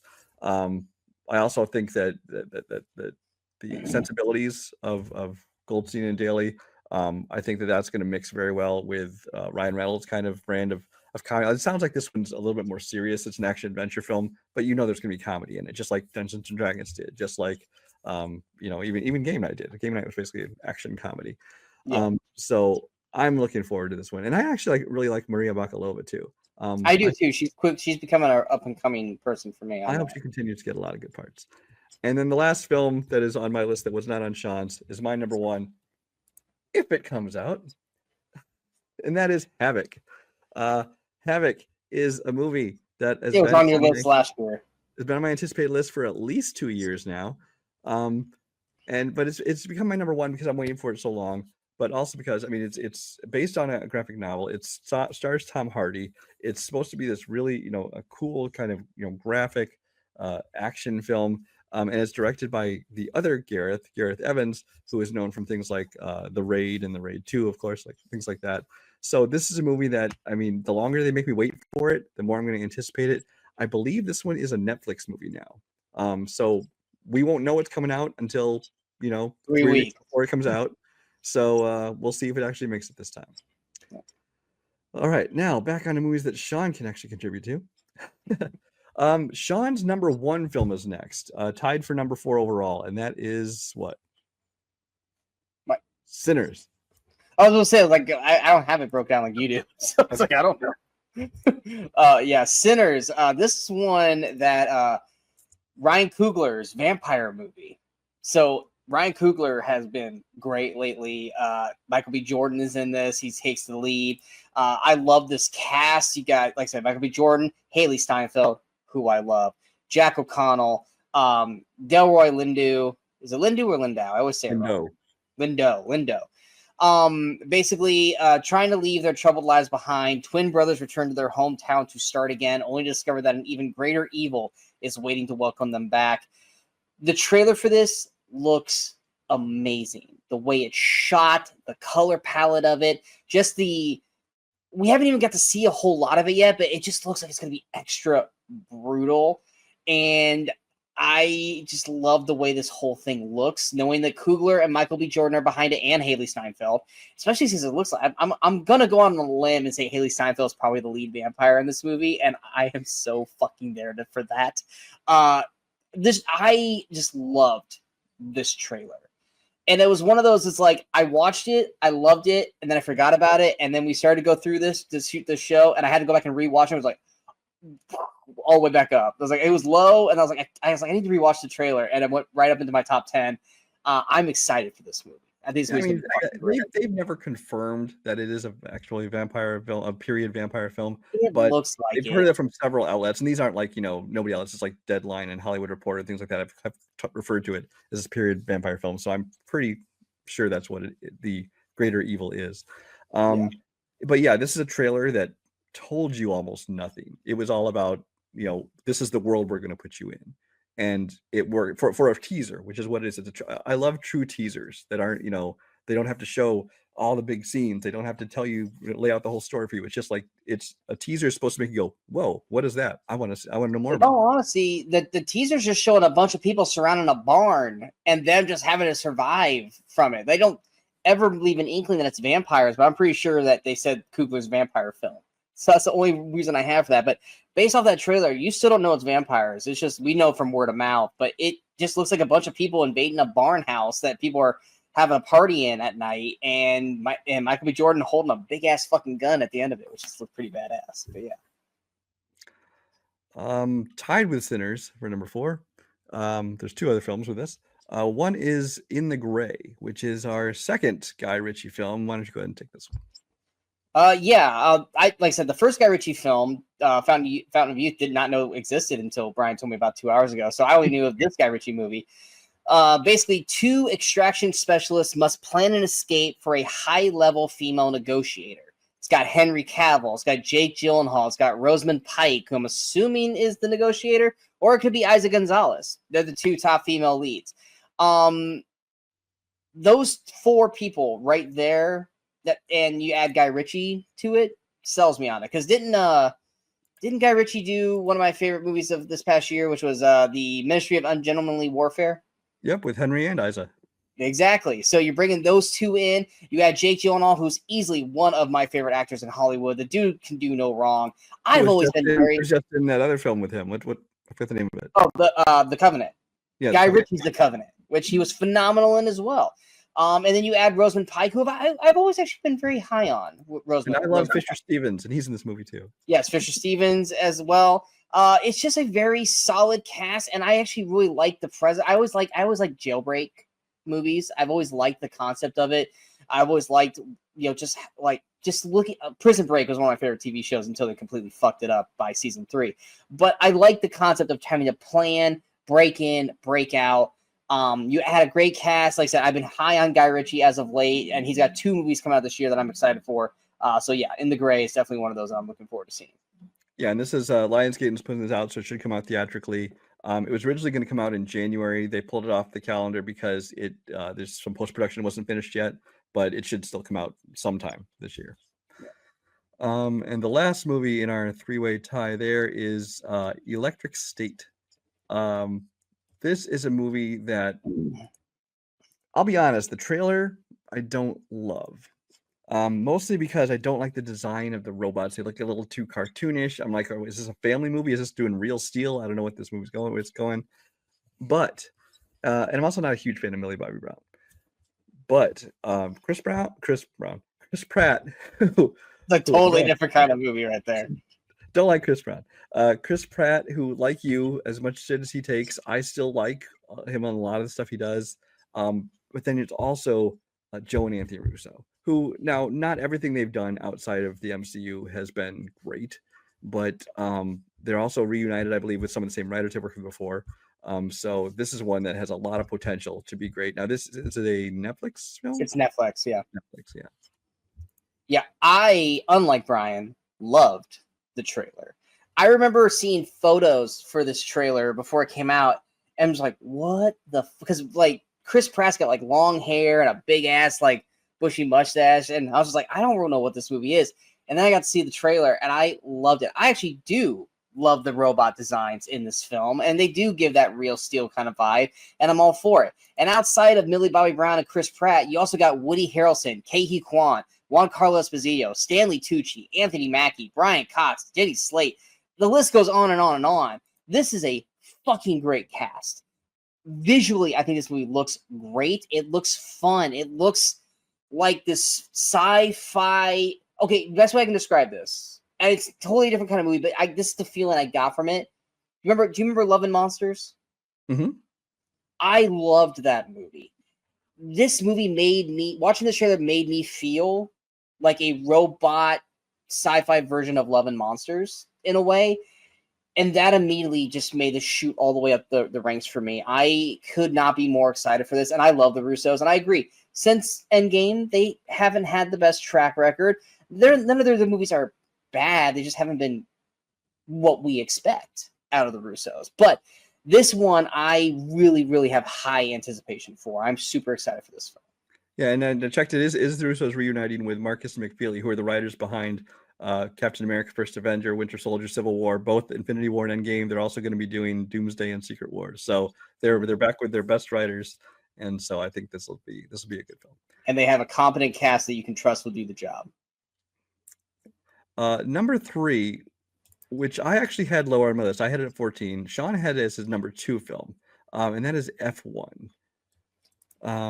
There's a reason. There's a reason why. Go ahead. Okay, I'm not. This is a lot like golf and hockey movies for me. Mm-hmm. I love golf and hockey movies.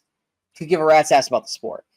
I could give a rat's ass about race car or NASCAR or F1, the sport. But I love the movies. Ford v Ferrari was one of my favorite films when it came out. F1, now you got Brad Pitt, that Kerry Condon, Javier Bardem. There's a strong cast throughout this movie. The reason why this movie is so high up for me is that it's directed by Joseph Kosinski, who did Top Gun Maverick. This guy is going to make these race car scenes look fucking epic. And guess what? Have you gotten to see the trailer in theaters yet? The trailer, no, not in theaters. The trailer alone looks fucking amazing with these F1 cars.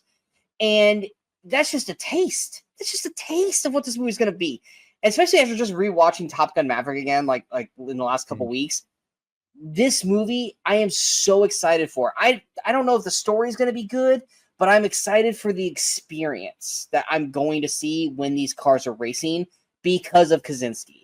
And that alone is the only reason why it's as high as it is. I could not tell you a lick about this movie, but visually, I'm excited to experience these races. Yeah, everything you just said is exactly my feelings on this. Just 2 movies left, folks. Number 2 overall was Sean's 11, my number 4, but we both had them, kind of high on our list, so it made it all the way up number 2. And that's a movie just got a trailer. That is Novocaine. Surprised me at this high, but I think that's because a lot of them, like Sean has high, I had low, and vice versa. We both have this one kind of high, so the points added up. Novocaine is Jack Quaid's 3rd movie coming out this year, that we know of. It seems like it's kind of a less comic booky version of Kick-Ass, essentially. He's got this nickname Novocaine because he can't feel pain. This girl he's interested in, played by Amber Midthunder from Prey, which we were just talking about earlier. It's nice to see her in something. Yeah, she is, I believe, a bank teller and is getting robbed, and she gets kidnapped, and he goes on this mission to save her. This is another one. Jack Quaid, I think, is a real big up and coming actor. I think we loved him on The Boys. I think he's one of those guys who knows what he's good at, and this role seems very much kind of like Huey in The Boys. He's kind of like this normal guy who's getting in over his head in the action, things like that. The tone of the trailer I loved. The action in the trailer looked good. I liked a lot of the gags, and like we was trying to figure, ow, that really hurts. Oh my god, oh, that's the worst. So I really like the tone of this trailer, and now this one probably would get bumped farther down the list if we had trailers for a lot of these other movies, but we don't. This is one of the movies we know more about because we've actually seen a trailer, so that's I think why both of us were able to bump it up a little higher than it might otherwise have been. But this is one that I'm really looking forward to, and it's a movie that, again, it's as far as we know, it's an original thing. It's not something we've seen before, so we'll see where it goes. Yeah, I mean, Jack Quaid is not someone, if you would have told me a year ago that we would be like so super excited for every movie he's in this year. He just has that fun, natural charisma, of everything. And I think it's great that we're excited to see what he does. I mean, granted, it's because of The Boys probably that we got that excited to see him in a lot of these things. But this is another one of those movies that, much like Nobody, when Bob Odenkirk came out, it's somebody that we don't expect to be in a movie like this.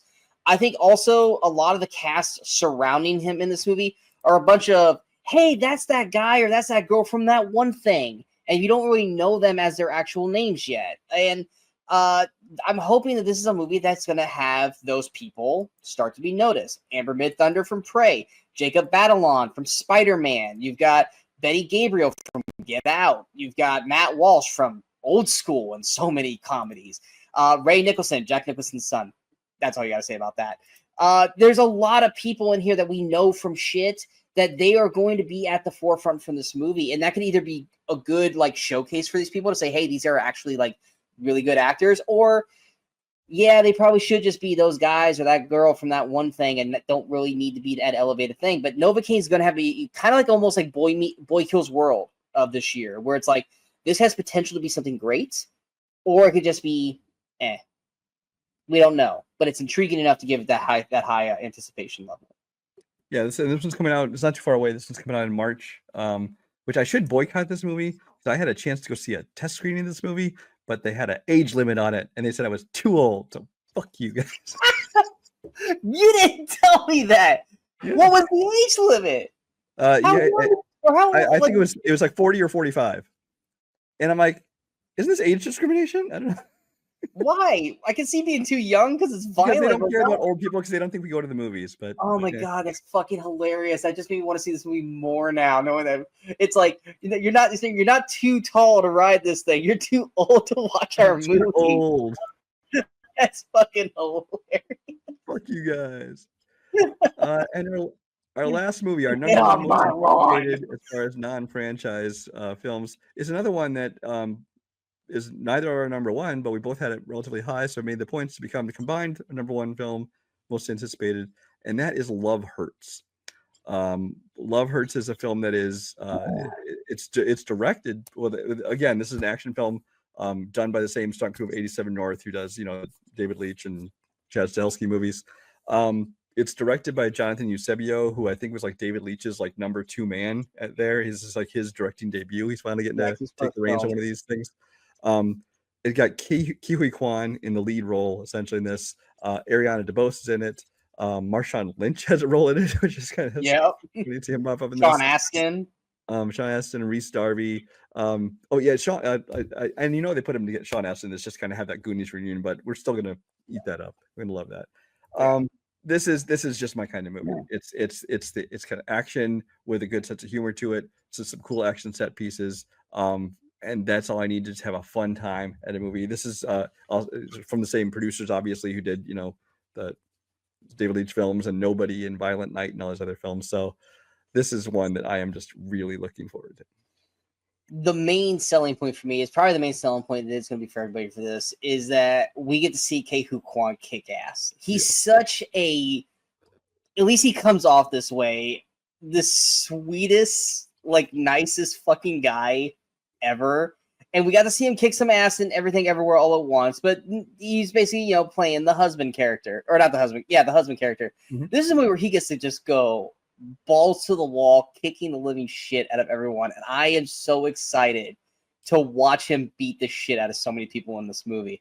And the one thing is, if you look at the one-line premise of it, it's basically kind of the same film as Nobody, the same film as John Wick. It's like this guy who's like, he's a realtor now, I think, but like in his past, he was like some kind of violent hitman or whatever. And like, now his past comes back to haunt him. He's got to go back into action. And it's like, yes, we've seen that 1,000 times. Like you're talking about with Avatar earlier, but I don't care. We've seen it 1,000 times because it's fucking awesome to watch. And especially you see new people like him get to do it. It's like, I want to see a new take on it. There was a point where these movies started to get stale.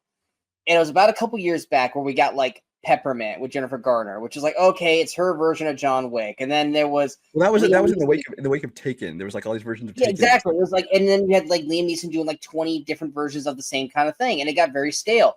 It wasn't until, because everyone's like, hey, if Keanu could do this with John Wick, we could do it with these people. And it did get stale. It wasn't until I think Bob Odenkirk with Nobody, where it's like, now we're going to take people that we wouldn't expect to be badasses, and we're going to make them badasses. And with this, and Jack Quaid with Novocaine, Ke Huy Quan, which we know he's a badass, but he's just such a fucking nice guy, and Love Hurts, that they've rejuvenated this franchise that was getting a little tired. And now it's just like fun, because like with Peppermint and the other ones, they weren't fun, they were serious. They were very serious films with brutal action. These are fun, brutal action. And if you make it fun, we'll watch it as many times as possible. If you make it serious and lack of any joy to it, it doesn't quite hit the same. And that was the problem with those movies. That's why they didn't work the way they did. You guys have found the formula. You just got to keep riding that wave. until it goes out. Right now, the wave's still going high. Ride it as long as you can. That's why it's our number one. But yeah, that is, at least for what we know, 2025. Let us know in the comments below, what are some of your most anticipated films? Did we mention them? We mentioned a lot here, so I'd be shocked if one of your movies was not on And here. there were There's lots more that some. both of us were anticipating that just didn't make the cut. So Yeah, like looking at my list, I know there's at least 10 movies that I have on here that we did not talk about. So I'm sure there's plenty. Let us know in the comments below. Was there movies that we did not talk about that you guys are excited for coming out in 2025? We didn't talk about TV, granted, because we just don't know what's coming out in TV. But if you guys know something that's coming out TV-wise in 2025, outside of like the final season of Cobra Kai, let us know in the comments below. But we hope you guys enjoyed this episode. If you did, hit that like, share, and subscribe button to the channel so you guys stay up to date with all the latest videos pop up on the Movie Crusaders. And of course, you can follow us on all the social media outlets you see below. Out right now, we have a very Movie Crusaders Christmas episode where we did our special Christmas thing where we went over, it was like 18 to 20 different Christmas genres, and we both picked a movie for each genre, like such as favorite Santa, favorite Christmas action film, Christmas horror, all that kind of stuff. Check that out as well. We've both seen a lot of movies. Now we've been trying to do this late catch up because, hey, we're ending the end of 2024, which means best of, worst of, most disappointing, most surprising. It's that time of the year we're going to start bum rushing you guys with these videos. And yes, they're going to be longer videos because we have a lot to fucking talk about with these movies. But yes, we are breaking that up now. It's all going to be individual episodes instead of one big long video. But we will have all those be coming out here very, very shortly. Also, Movie Crusaders Awards will be coming out here in January. But more or less, we're ending the year, starting off 2025. Can't wait to see what these movies do. Can't wait to talk about these movies with all of you here in 2025. And we hope you guys stick around with us in 2025 to see what we thought of these movies. And you guys can tell us what you thought of them as well. But until next time, I'm Sean Wascrew. That is Brian Michaels. We are the Movie Crusaders. And in case we don't see you, go watch the movies, go have some fun, and have an awesome 2025.